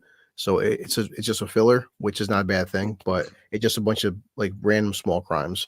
But I guess it's ending the Rondell storyline now, and it's just kind of like the Acevedo storyline. I'm not sure where that's gonna go, but yeah, it's just more just continuation of Julian battling his homosexuality, and just maybe it's like he may have a death wish now. So it's, you know, it's not a bad episode, but just, you know, it's not one of the most memorable ones.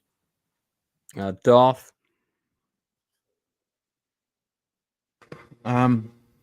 Before I answer that, I want to say that I don't mean to jam you up. It's just that there's stuff going on in this episode that really kind of irks me.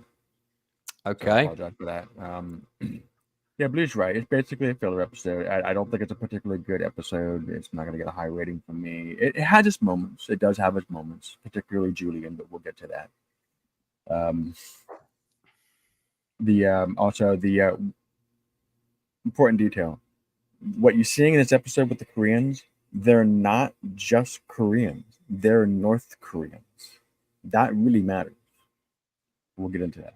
That's funny, actually, because I meant to say North Korean earlier, and then I stopped myself and thought, were they North or were they South Korean? I thought they were North. They were North Korean. I stopped Korean. myself from saying it because I didn't want to get it wrong. But that really matters. That really matters. Yeah, because of the whole cultural thing of not discussing family business with outsiders and stuff like that. It's a lot of things. My God, I just get into it now. And okay, there's a difference between a description and a prescription. America is a culturally diverse place. That's a description. The prescription would be like what you see from multiculturalism, the idea that America ought to be a diverse place, and anything that works against that is white supremacy. It's the language that we use. I saw it 20 years ago at the university. It drives me crazy. And, right. And in the past, the further in the past you go, you have what's called homogeneity. It's not a doctrine or a philosophy. It's just the way the world was. People were just in their little isolated areas. Their language, their culture, their religion, the way they looked, etc. As time passed, the world they spread out more and more, and there was more contact. There was trade of ideas and loan words, go to other languages. But some parts of the world were really closed off, and you didn't see that. Korea, particularly North Korea, was and still is one of the most culturally isolated places on the planet. They're completely culturally homogenous. They're like what we were 4,000 years ago. They're living in the past, literally. When I say homogeneity, they prefer themselves, and they have this in a big way. They don't like outsiders. They really don't. So when you have that scene where the North Korean lady sitting there, and Claudette reaches over with her hand, tries to touch her hand, and she pulls back from the hand. Oh God, that drives me crazy.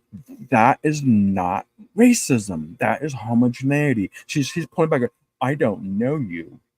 Who do you think you are, being familiar with me? And there's another angle because it's a North Korean. She's in a police station. What do you think that means in North Korea? It's, are these people going to kill me? Yeah. That's what she's thinking. Yeah, that's interesting. Hadn't even thought and American writers are stupid. Look, I want to get the benefit of the doubt. I want to go. I don't want to go too crazy. I don't want to go too into my Earl Weaver thing. But don't you think that that's good writing that they put that in there? Right. But that's my question to you. Do you think that the writers know that, and so they make Claudette think? Yeah, but I think that. So I think what they did I'm was not so sure.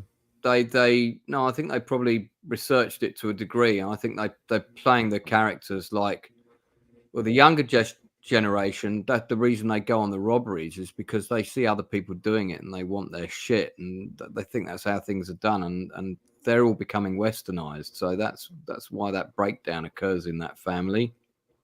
Whether that how believable that is another matter. I believe it. Yeah. Well, it could well be based on a real case, although I wouldn't know.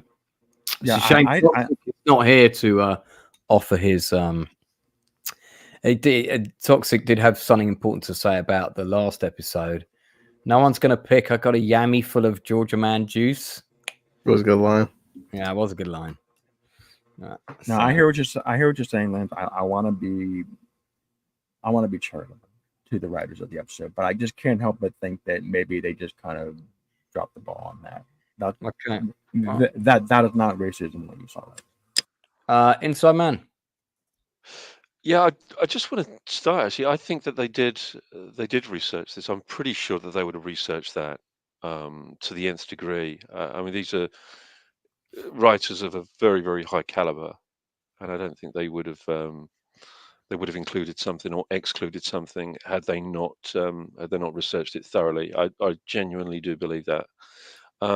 In terms of this episode, I like the way things are starting to wind down with other storylines and plots, and now we're getting things almost at their inception, at their beginning, and new threads starting to start up. So yeah, I can understand why people would think that this or see this as a bit of a filler episode, because we've had some fairly satisfactory conclusions to a couple of things.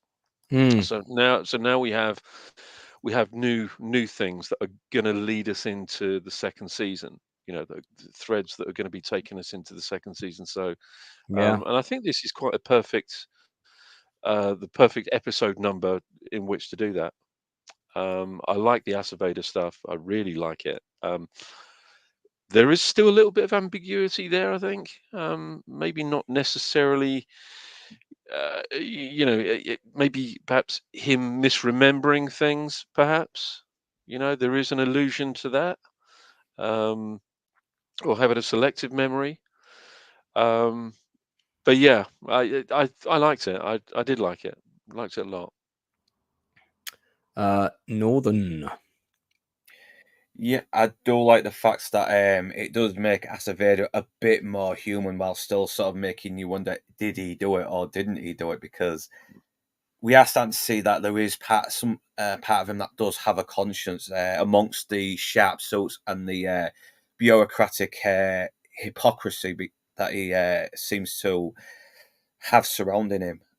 I do like the fact that we are seeing more consequences to what has happened from the last few episodes, especially with the gang members that get this gang war that's probably had one king die and now 10 more people are trying to take that guy's place, and it's just escalating the whole situation.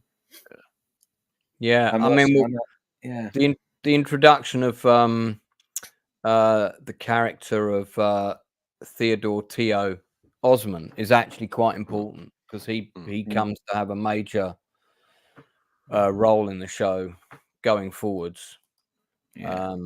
It's kind of sort of we're being introduced to him, setting up taking Rondell's place, I should say.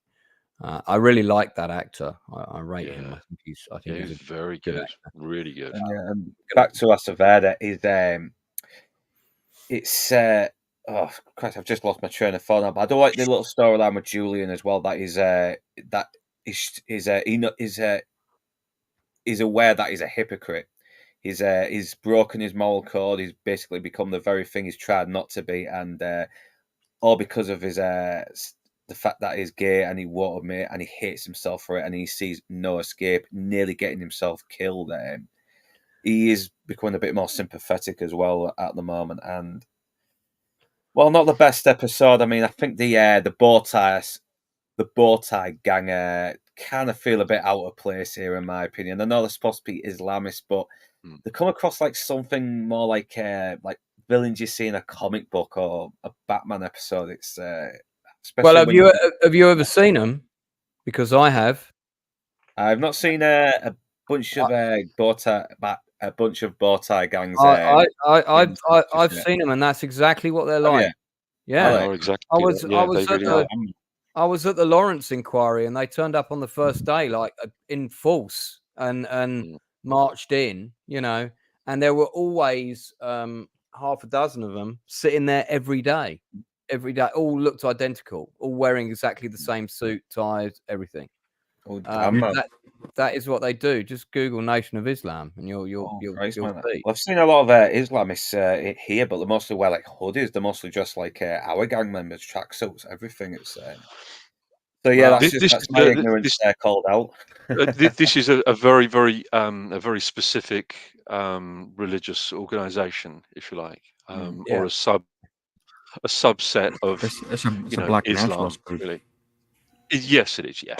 Yeah. But you are also seeing just how ruthless and cunning that Vic can be as well. I mean, because he's not only just dealing with the gangs, he has to deal with the bloody school that's rejecting his son as well. And obviously, I don't like the fact that he doesn't threaten her to have his son back in the school. He actually kind of works the system in her favor as a you scratch my back, I scratch yours kind of thing.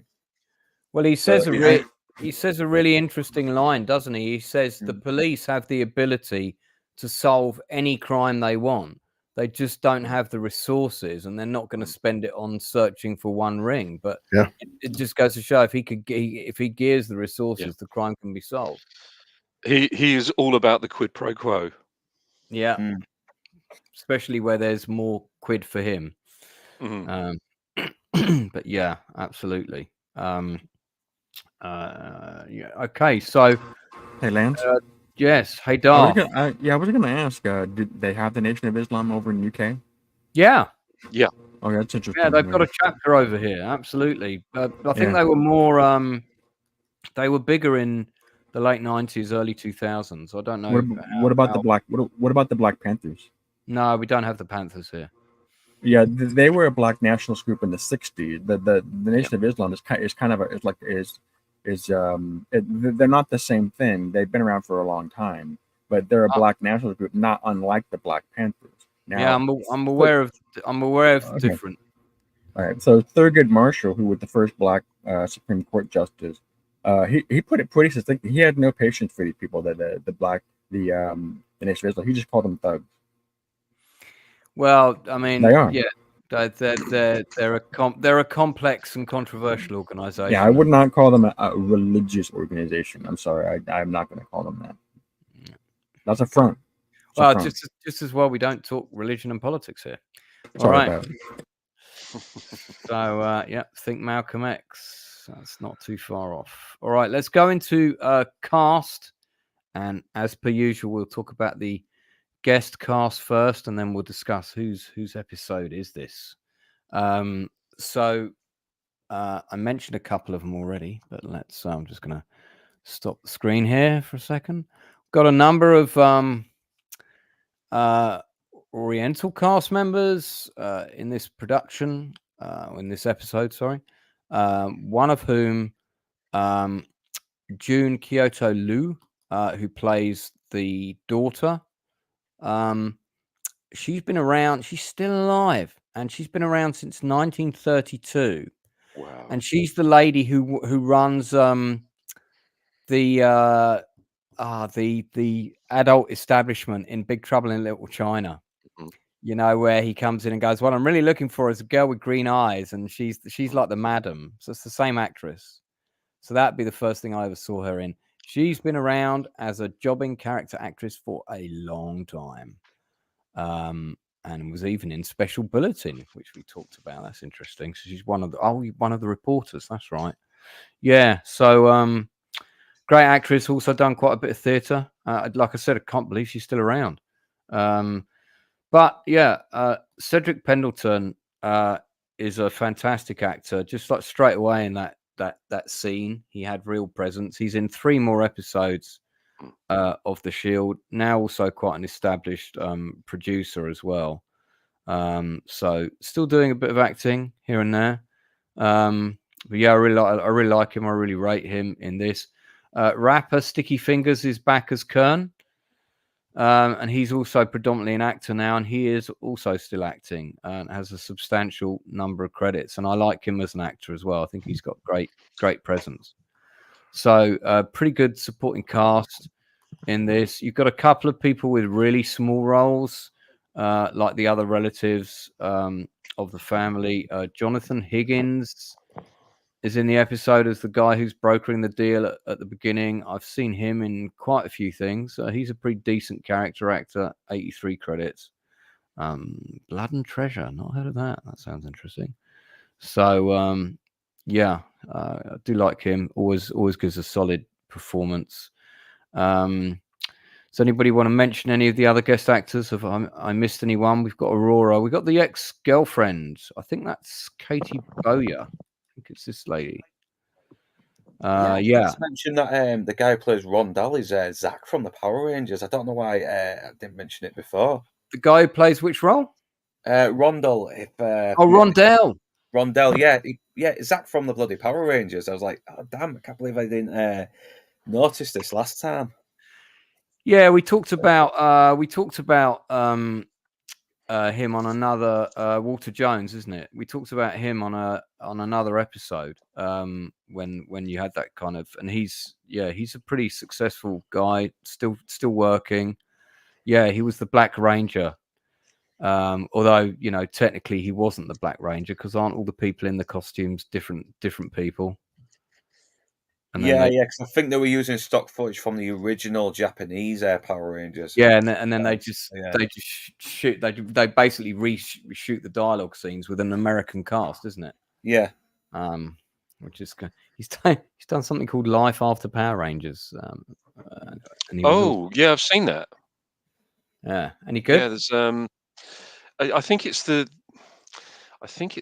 documentary that talks about all of the actors who sadly took their own lives, and there are quite a few. Right. So it wasn't the Green Ranger then that did it, unalived himself. Yeah, I think there was about 5 of them that had lost their lives. Yeah, to suicide, I believe. But yeah, I think that might be the documentary. Yeah, I'll have to check that out. Sounds tragic, but also interesting. Yeah. Yeah. So yeah, there's also a guest actor who plays one of the Nation of Islam guys on the show. The main guy, the main sort of the leader. He is played by I think it's this guy. I think it's Marion Riviera. Yeah, there you go. Tall, charming, sexy, with a voice that should be in nighttime radio. Who wrote that biography? Let me see. Was it you, Mr. Riviera? He is a good actor. I thought he was good. I thought he was. If you've seen those guys, it's by Anonymous. Okay, but if you see those guys, he clearly had studied the Nation of Islam, because he nailed it. 42 acting credits. Last one, guy in gas station. That doesn't sound like a great acting role, but he has done a whole load of other stuff. He's still chipping away by the looks of things. I wonder if he also does maybe does a lot of theatre as well, because if you've got a great voice for stage, that could well be the case. Yeah. So, but whose episode is this? Whose episode is this? I'm gonna give it to I'm gonna give this episode to Michael Jace, plays Julian, because in the last episode as well, and the scene with him and Catherine Dent when he's saying he's not gay, and they go through that whole thing. That's really powerful. And also the moment where he tries to get the guy to shoot him. That there's a lot of really good acting going on there, and I'm trying to, obviously we're all aware that Michael Jace is in prison for murder, but I'm separating the actor from that man, and I think he does deserve the credit for this episode. He's pretty outstanding in this episode. So yeah, for me, he's my actor of the week on this one. Blue, you got a favorite for this episode? I'm just going to go with Acevedo, just because he has for me the most impactful storyline, especially before the days of Me Too. And I always talk about it. How many guys, even in 2024, are sitting there in prison currently based on accusations, and come to find out, hey, lo and behold, she was lying. But it's imagine people have lost their jobs because of accusations, and this guy, good thing he's got some political power, and he didn't do it. He really is innocent. So yeah, if he didn't have that political power, his career would have ended there and then, because there's always that whole thing of, oh well, no smoke without fire. Also, I remember people say, believe all women, because they never lie. Yeah. So indeed. Okay, good. Yeah, good. So good choice. He is an outstanding actor. Got to give it to him. Darth, who's your pick of the week? Julian. So good. You're going with Michael Jace as well. Oh yeah, absolutely. Yeah, it's we're not doing best lines yet, but that's where I'm going to go to. I'll just stick to Julian right now. Okay. The two scenes we've already mentioned, that where he's like, shoot me. Yeah, that's really powerful, and the exchange he has with Danny. Those two scenes are really what I'm getting at. But that scene where he's standing there saying, "Shoot me," could you have a more poignant scene that illustrates that Julian really is a bad cop? Yeah. That's a bad cop. He's a bad partner. His partner deserves better. He has no business being a cop, but that's his attitude. Yeah, I agree though, because he does look like he could get his partner in trouble with this kind of. That's right. Oh, yeah, that's right. Absolutely. That guy could have killed him, then taken his gun, and then killed Danny. That's right. That's exactly right. Yeah, he's a bad cop. Yeah, very bad cop. Bad cop, Julian. Bad. Okay. Inside Man. I'm going to go with Acevedo. I do like the storyline now that we're getting with him. It's showing that he's not quite as squeaky clean as he would like people to think. No, he's not. He's got Yeah. skeletons. Yeah. Even if they are innocent skeletons, they're still muddy the water with his character. That's right. Yeah. I mean, it's he does portray himself as this paragon of virtue. He's the cop that's going to clean up the town, kind of thing.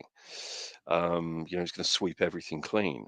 But of course, his skeletons are, they're rattling away in that closet, and I've a feeling that something's going to happen here. I might be wrong, but I think something's seriously going to bite his ass on this one. Yeah. Northern, you've got the deciding vote.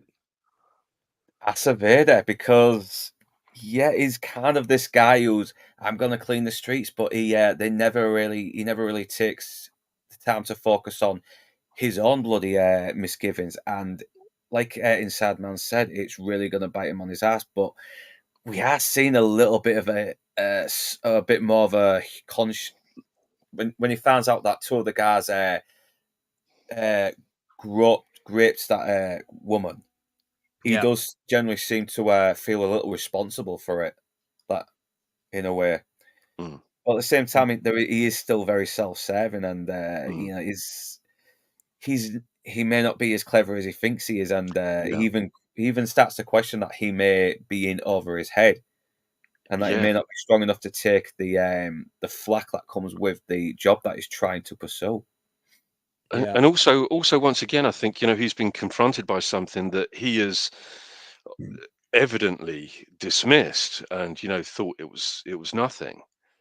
Not necessarily the situation or the accusations from this woman, this former girlfriend, but the situation that occurred after. That I think he's starting to see that maybe there are things in his character that are quite seriously flawed, and that he may not have a crack at, this position that is after all. Yeah. Yeah, the reality of the situation is really starting to hit him because he does almost weasel out of it as well, saying, "I think we can come to an understanding." And then he finds out about the two guys he used to hang out with, and it kind of humbles him a little bit. Well, his wife's not having it because she wants his penile to work properly in bed. So she really And instructs she him. wants his money as well. She wants him to reach the top, so she can probably Power is an aphrodisiac, yeah. exactly, kind of situation. I kind of think that she's more of a social climber than him, and it's almost by, social climbing by proxy on her part. Yeah, like she's supportive, but she's mostly doing it for herself. For the goods. So, yeah, okay. Well, I guess Vader gets it then. 3-2. Does anybody want to say anything else about the cast before we move on to standout moments and favorite line? Anyone? I think Dutch is kind of did make me laugh that Dutch is kind of back to being the dork again in a way. It's kind of like he gets a lot of moments where his pride is just really taken down a lot, especially when it comes to the Koreans and the speaking the language. I felt they overplayed that a little bit. I didn't feel that was really necessary. It was fine to have him. I also don't think that the Dutch character that we know, because he's quite intelligent, I don't think he would automatically assume that officer would would speak Korean. So that line very much was for laughs. I was quite happy to laugh at it. It was quite funny. Yeah, you know what? Now that you mentioned it, I think the moment where he was saying, "I just took down one, I just solved a 22 murders with one guy. Why am I getting breaks and all that?" Yeah, and I thought that was a little bit fucking a bit self-serving, a bit self-pitying of him a little bit. Though. Well, that line fitted with him because he was like, "We don't get accommodation, nothing." Even though we put away a guy that committed 23. Murders. It probably would have made the news. I would have thought. He personally wouldn't have got the kudos though. And it's his belief that he deserves more than he's getting, and there's a slight sort of deflation. He does. I kind of would agree if it was with the other crowns, but because this one was a bit personal for him, I think he would have kind of let that pass and just say, "Listen, I don't care about all that. I solved something that meant something to me, and I finally got through it."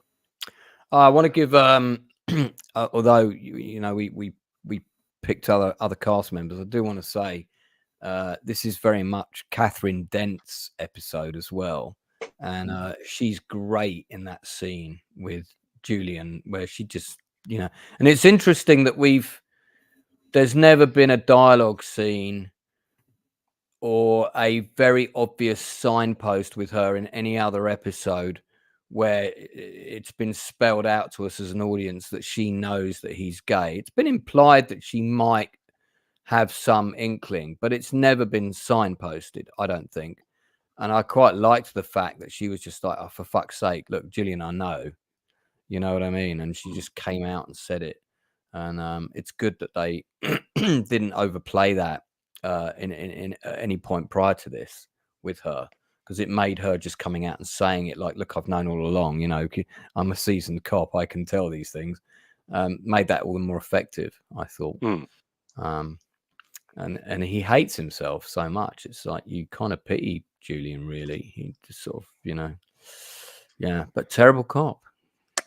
Terrible cop. All right, let's talk about favorite lines and moments. I'm going to go last this time, so we'll go bottom to top. So Northern, you get to go first. There is kind of a couple, so I'm trying to figure out which to pick. Maybe I don't speak Korean. I'm from Torrance. I speak less Yeah. Korean than you do. Just makes me laugh. Just made me laugh. I mean, I did like that line. In some ways, it would have been better if somebody other than Dutch had been on the receiving end of that, because I don't think he would have made that mistake. But I can see that happening with Shane, though. yeah, that would have been the perfect Yeah. line for Shane or Lem or Ronnie even. Especially Lem and Shane. It would have been great if one of them had said it. Yeah, you got a standout scene.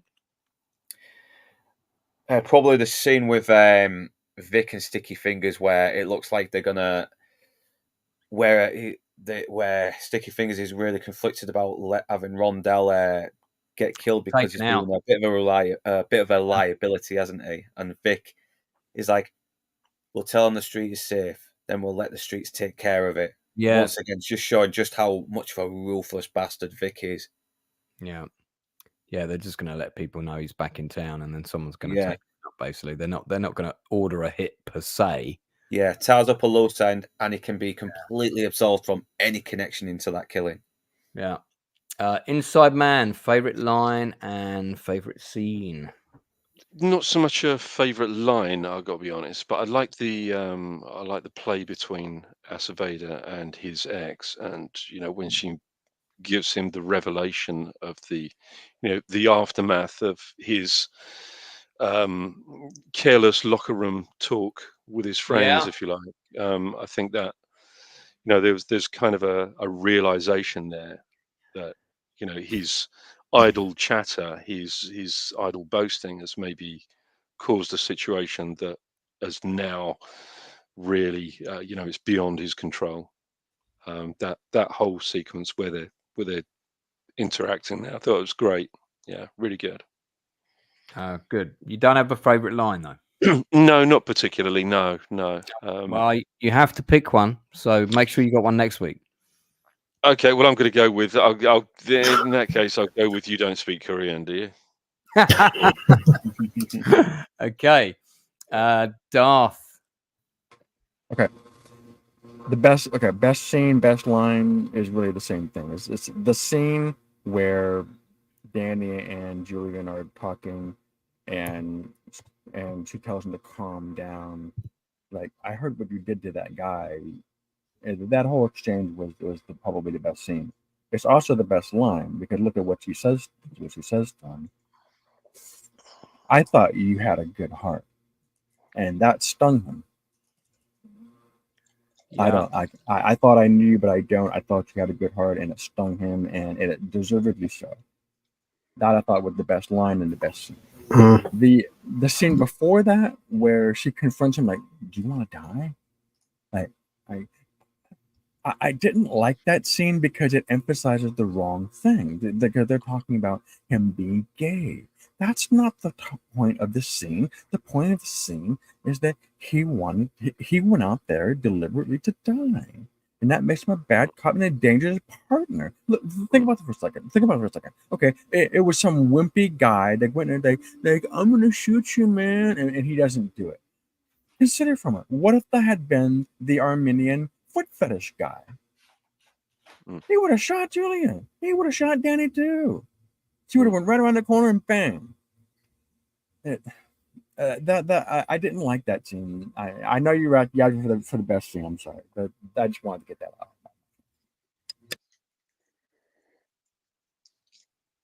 out. Yeah, powerful. I think Lance is gone for a while. No, I'm still here. All I right. definitely did not go for a week. So I give you my best scene, and I threw in my worst one with You it. didn't tell me your best line again. And then, Chris, you can jump in. I knew I should have posted that in the chat. Yeah, best scene definitely was with Julian, because the way he puts his gun away, and the good on him as being an actor, the way he starts crying, because in that moment he's ready to die, and you have every indication that like he would have took the bullet and just said hell with it and just died. He purposely didn't wear a vest. But my favorite line, because it's followed by a great scene, when Connie and Vic at the end, because when Vic comes in and she's all smiling, what's going on, and the exact line is, remind me not to get on your bad side. And Vic smiling and hugging her. And the right scene after is a picture of Rondell dead. So because Yeah. because Vic, how he is as a family man, as he is like as a cop, as he is to everybody, but like his wife just sees like, you know, a great husband that just pulled the right strings to get their autistic son into school. And what happened to the other family, Vic? Oh yeah, just you know, I took care of it. But like, oh honey, I love you, and like just, you know, remind me not to get on your bad side. Yeah, because she doesn't see the real Vic when he's not at home. Yeah. That's why that was a great line for her. But this episode's got a lot of good one-liners though. Yeah, well, favorite line, I don't speak Korean. I'm from Torrance. My favorite scene, I like that right there. Too expensive. yeah, too expensive. That was funny. My favorite scene in this episode, it's a toss up between the Danny and Julian, you know, I know you're gay moment, and the Acevedo confronting his ex. Really like that scene. Yeah. Yeah, really good. So, although, you know, I think if I had to pick my other favorite line of this episode is, "My lips are sealed, not for long." And then she puts on the rubber glove. Yeah, that was. I think a runner-up is Acevedo's wife. Honey, was 15 years ago. She's like, 15 years. David, 15 years is nothing to a woman. I'm like, boy. Yeah, that was a good line. Yeah, coming from five guys, we all know that's true. Like, yeah, yeah. They Yep. remember. They remember Taking notes. Yeah. Yeah. 15, because of course in Acevedo's mind, what's been 15 years? It doesn't count. Like, do you understand the women time? No. Okay, so ratings out of 10. I'm going to give this an 8. Blue, what do you give it? Yeah, I'll go with a good 8. Said to me it's a filler, but like it's a solid 8, not my favorite. It's okay.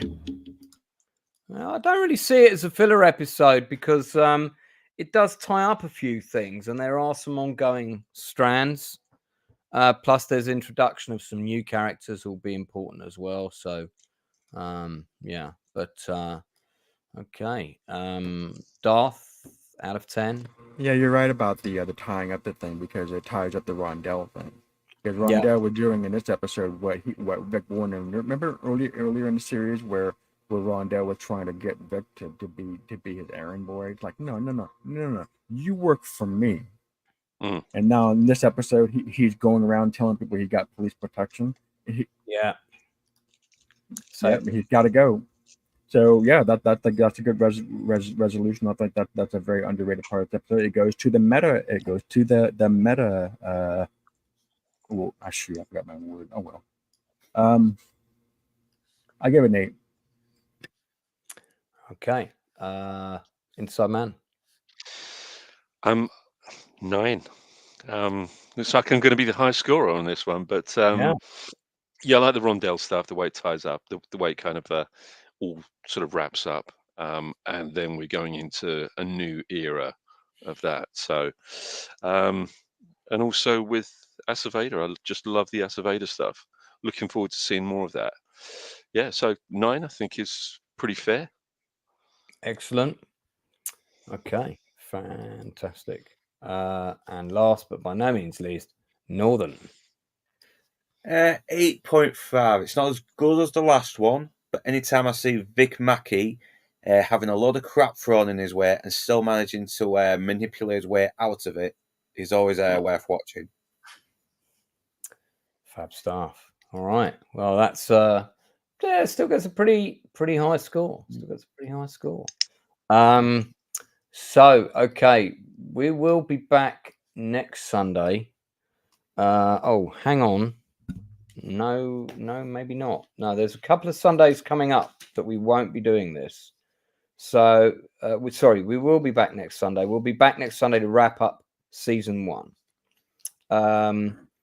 Then I'm not sure if we're going to start season 2 the following Sunday. I don't think we will because there's the 2 Sundays after that I'm not available to do streams. So I think what we'll do on the 3rd is we'll probably do one of the Chew the Fat feature film discussions, many of which are outstanding, that I want to do. And then we'll probably get into season 2 on November 24th.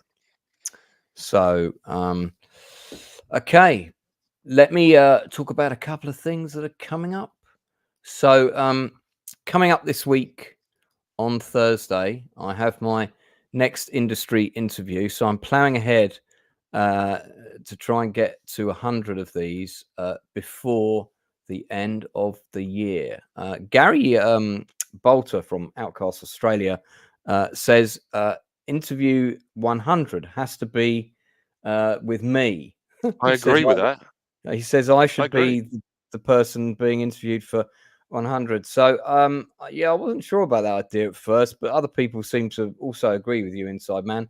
So I'm going to see who I can. If I'm going to see if I can get somebody interesting to interview me. Maybe Drinker will be up for it. I'll find somebody anyway. So, but coming up on Thursday at 7 o'clock, slightly earlier time, I am interviewing DJ and MC Danny Lines, who's been around for absolutely forever on the rave scene. Also is the man behind Centre Force Radio. He's also got a very interesting and varied career. So I'm going to be talking to him at great length about that. So that's coming up this Thursday at 7 p.m. We'll be running that for 90 minutes. And it's the first of a two-parter because we already know that it will take longer than 90 minutes to discuss everything. Then the following week, we've got actor Jeffrey Byron coming on, who is a long-term collaborator with producer Charlie Band. Has done the Resonator series with him. Also first worked with him on Dungeon Master and Metal Storm. He was also a regular on Port Charles. His mother was a very famous actress. So he comes from a industry family. So I think Jeffrey's going to be an absolutely fantastic guest. Now, he wants to do that quite early in the day. So that's actually going to be at 4 o'clock in the afternoon. I will advertise it extensively before then. That might cut down the live audience a little bit. But yeah, he is coming on the following week. I'll just give you the date for that now. It is on the 28th of October. So actually in 2 weeks' time at 4 o'clock on the Monday, the 28th of October at 4 o'clock. Oh, that is next week. Oh my God, this month is going insanely quickly. Yeah, so that's Monday week. Yeah, God damn, tomorrow next week. So 2 cracking interviews coming up already. I've already got some booked for November. I'm talking to a director of via a third party of a classic, iconic sci-fi horror comedy from the 80s. Who might be coming on. So if I get him, that's going to be a bit of a coup. Fingers crossed that should be happening. Also on Thursday, I've been doing a regular spot after open bar at midnight on my channel. That is now going to become a regular thing. It's got this fantastic new name. Here it is. It's called Late Night with Lancey at midnight on Thursday. There you go. So it's going to be slightly different. We won't be reviewing the latest films and shows. It's basically an open forum. We'll talk about absolutely anything. We did the first one was all about mental health last Thursday. I was kind of prompted to do that about with an incident with a friend, who's going through a very rough time. Was talking about taking their own life and stuff. We all had to rally round. Fortunately, they're okay, which I'm very pleased to report. But yeah, they are going through an extremely difficult time. So that kind of prompted that discussion, which actually I got quite a lot of personal messages about and some really lovely feedback. And it's clearly a topic that's, close to people's hearts. So we're not going to always talk about heavy stuff every week because no one wants to watch that. But it will be a bit of an open forum, so we can kind of pick topics on the hoof. And I might have various American collaborators come in because that kind of time is good for them. do a quick round robin, see who's got what coming up. So, Blue, you want to plug anything quickly? So working on videos. Just I'm always around. Just been working all the time. But I'm trying to finish hopefully tomorrow my Christopher Reeve video. He's just been busy working 16-hour days. Oh, that documentary, it's only out in the cinema, right? It's not out. Yeah. It's not online yet. Okay, I've got to see that. Yeah, definitely. Everyone on the panel watching. I mean, whenever you can, HBO Max or something. I'll try to get a video out tomorrow. But it's a fantastic movie. I can't wait to watch it a second time. Right. Fab. Northern, you want to plug anything? Yes, apart from the Nielsen ratings on Tuesday, I'll be doing Penguin on Thursday at 7 p.m. and the League of the Retro Spider-Man Bastards with Critical, Fandad Menace, and Inside Man for Halloween 1978. And video this week will be a top 10 list of my favourite scary bastards, to quote the title of the video. And I'm hoping I can try and get a video out for to review Hellboy the Crooked Man, which I've just watched recently. Okay. Hellboy is that the one that was the one that people said was all right, actually? Some people seem to quite like it. Am I right? I liked the actor who played Hellboy, but it's kind of dull. I thought it was kind of dull. It's, even though people are saying it's much more faithful to the spirit of the comics, it's a bit more like a horror, but it just lacks that personality the Guillermo del Toro versions did. Right. So overall, you're not you weren't especially enamored with it. Yeah, I liked what they were trying to do, but it's just I think if they had a bigger budget, they probably would have been able to be a bit more creative with it. There's good creepy visuals, but it's very flat though. It's very flat, and it's a shame because the actor Kessie, I think I'm pronouncing his name right, is really good in the role as Hellboy. And honestly, if Del Toro decides to make Hellboy 3, he would be very good as for replacing Ron Perlman, because he's really got the gruff, dirty Harry, Clint Eastwood demeanor. Right. So okay, Inside Man, did you want to plug anything? Well, actually, Northern's just plugged it. So so I'll be joining you on Tuesday, which is always a pleasure, and of course RSMB on Friday for Halloween. Oh yeah, what is there any other special things occurring? Because I think I'm doing a stream on Halloween. 31st is 31st is a Thursday, so I'll be doing my late night with Lancey thing. So I may well, even though it's not a review stream, I may well talk horror stuff on that one. Yeah. But it's not till midnight. You're all welcome, of course, but it is not until midnight. Hey, actually, I was just about to say, because I'm planning to do a top 10 Halloween classics. That means you can have, TV shows and films to rank, and I'm going to do it on Halloween night instead of the Penguin, and move the Penguin up to Wednesday. So if you want to jump on, feel free. Same for you, Blue. I'm going to see a play actually earlier in the evening. Directed by the son of a girl who was in my class at school. So so I'll be getting back probably just before I do my stream, because it's at the theatre that I did the post office scandal at in Chiswick. So it's quite far away for me to get home. It takes about 2 hours. So but yeah, Darth, you wanted to say something before we wrap up quickly? Yeah. I just wanted to remind you to check your poll. I don't remember if you did a poll or not, but I just remind you anyway. No, I didn't do a poll today. Okay. Also, it occurs to me actually just in the past couple minutes that I botched my name and my tagline, so I apologize for that. I meant to put that in the tagline. I am sorry. Words are the money of fools. Okay, fantastic. Yep, well, that's Thomas Hobbes, in case you didn't know. Just want to thank everyone in the chat. We've had a couple of new people watching the show today, as well as loads of our regulars. Mr. E is someone that I haven't seen in chat before. You're very welcome to the channel. Thank you for coming. Yeah, Hope to it's been see you on mine again. a couple of times. He's gave me I think it was a super thanks or a super sticker, one of them. But I it's good blow. I don't know who Nivian Hannah is. Clearly not a big talker, but appreciate you popping in the chat anyway. So thanks to everyone. Thanks to the channel collaborators and so on, and of course my wonderful panel of guests. And I'm going to keep getting more people from the industry on for those interviews. So spread the word, spread the love, and let me just see. I haven't checked it for about 4 days. I wonder what how many subscribers I am away now from 5K.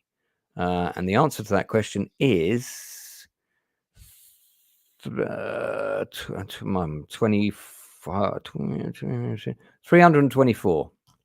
Ooh. So I'm 324 away from 5K. So I have a feeling in order to reach that number, our music content will make all the difference. So don't forget what I always say. Make sure if you're a passionate person with a project that might be interesting, get in touch with me and I might be prepared to get you on for an interview if I think it looks like something I want to support. And invariably, more often than not, I'll probably say yes. Don't forget to call the people that you care about and tell them that you love them. And in the meantime, if they're feeling down, you can play them this song to cheer them up.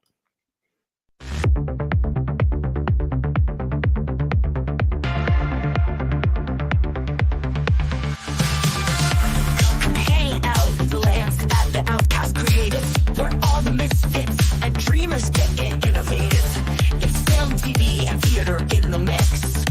Industry interviews where ideas get their fix. He's creative, we're creative. How about you? Share your passion, join the crew. At Outcast Creative, we're breaking through. Hang with Lance and the Outcast crew. Hang with Lance and the Outcast crew. Interviews with fellow artists on the rise and reviews that might surprise. Film, TV shows from back in the day. You might just find a hidden gem today. He's creative, we're creative. How about you? Share your passion, join the crew. At Outcast Creative, we're breaking through. Hang with Lance and the Outcast crew. Hang with Lance and the Outcast crew. Filmmakers, comic book creators, stand-up crowd. Actors, musicians, board game designers, be loud. At Outcast Creative, amazing's the word. He even interviewed the legend, Galen Hurd. He's creative, we're creative. How about you? Share your passion, join the crew. At Outcast Creative, we're breaking through. Hang with Lance and the Outcast crew. Hang with Lance and the Outcast crew. So come along, take a chance. Join the Outcast, hang with Lance. Bring your vision, your art, your flair. At Outcast Creative, there's always room to share. Hang with Lance and the Outcast crew.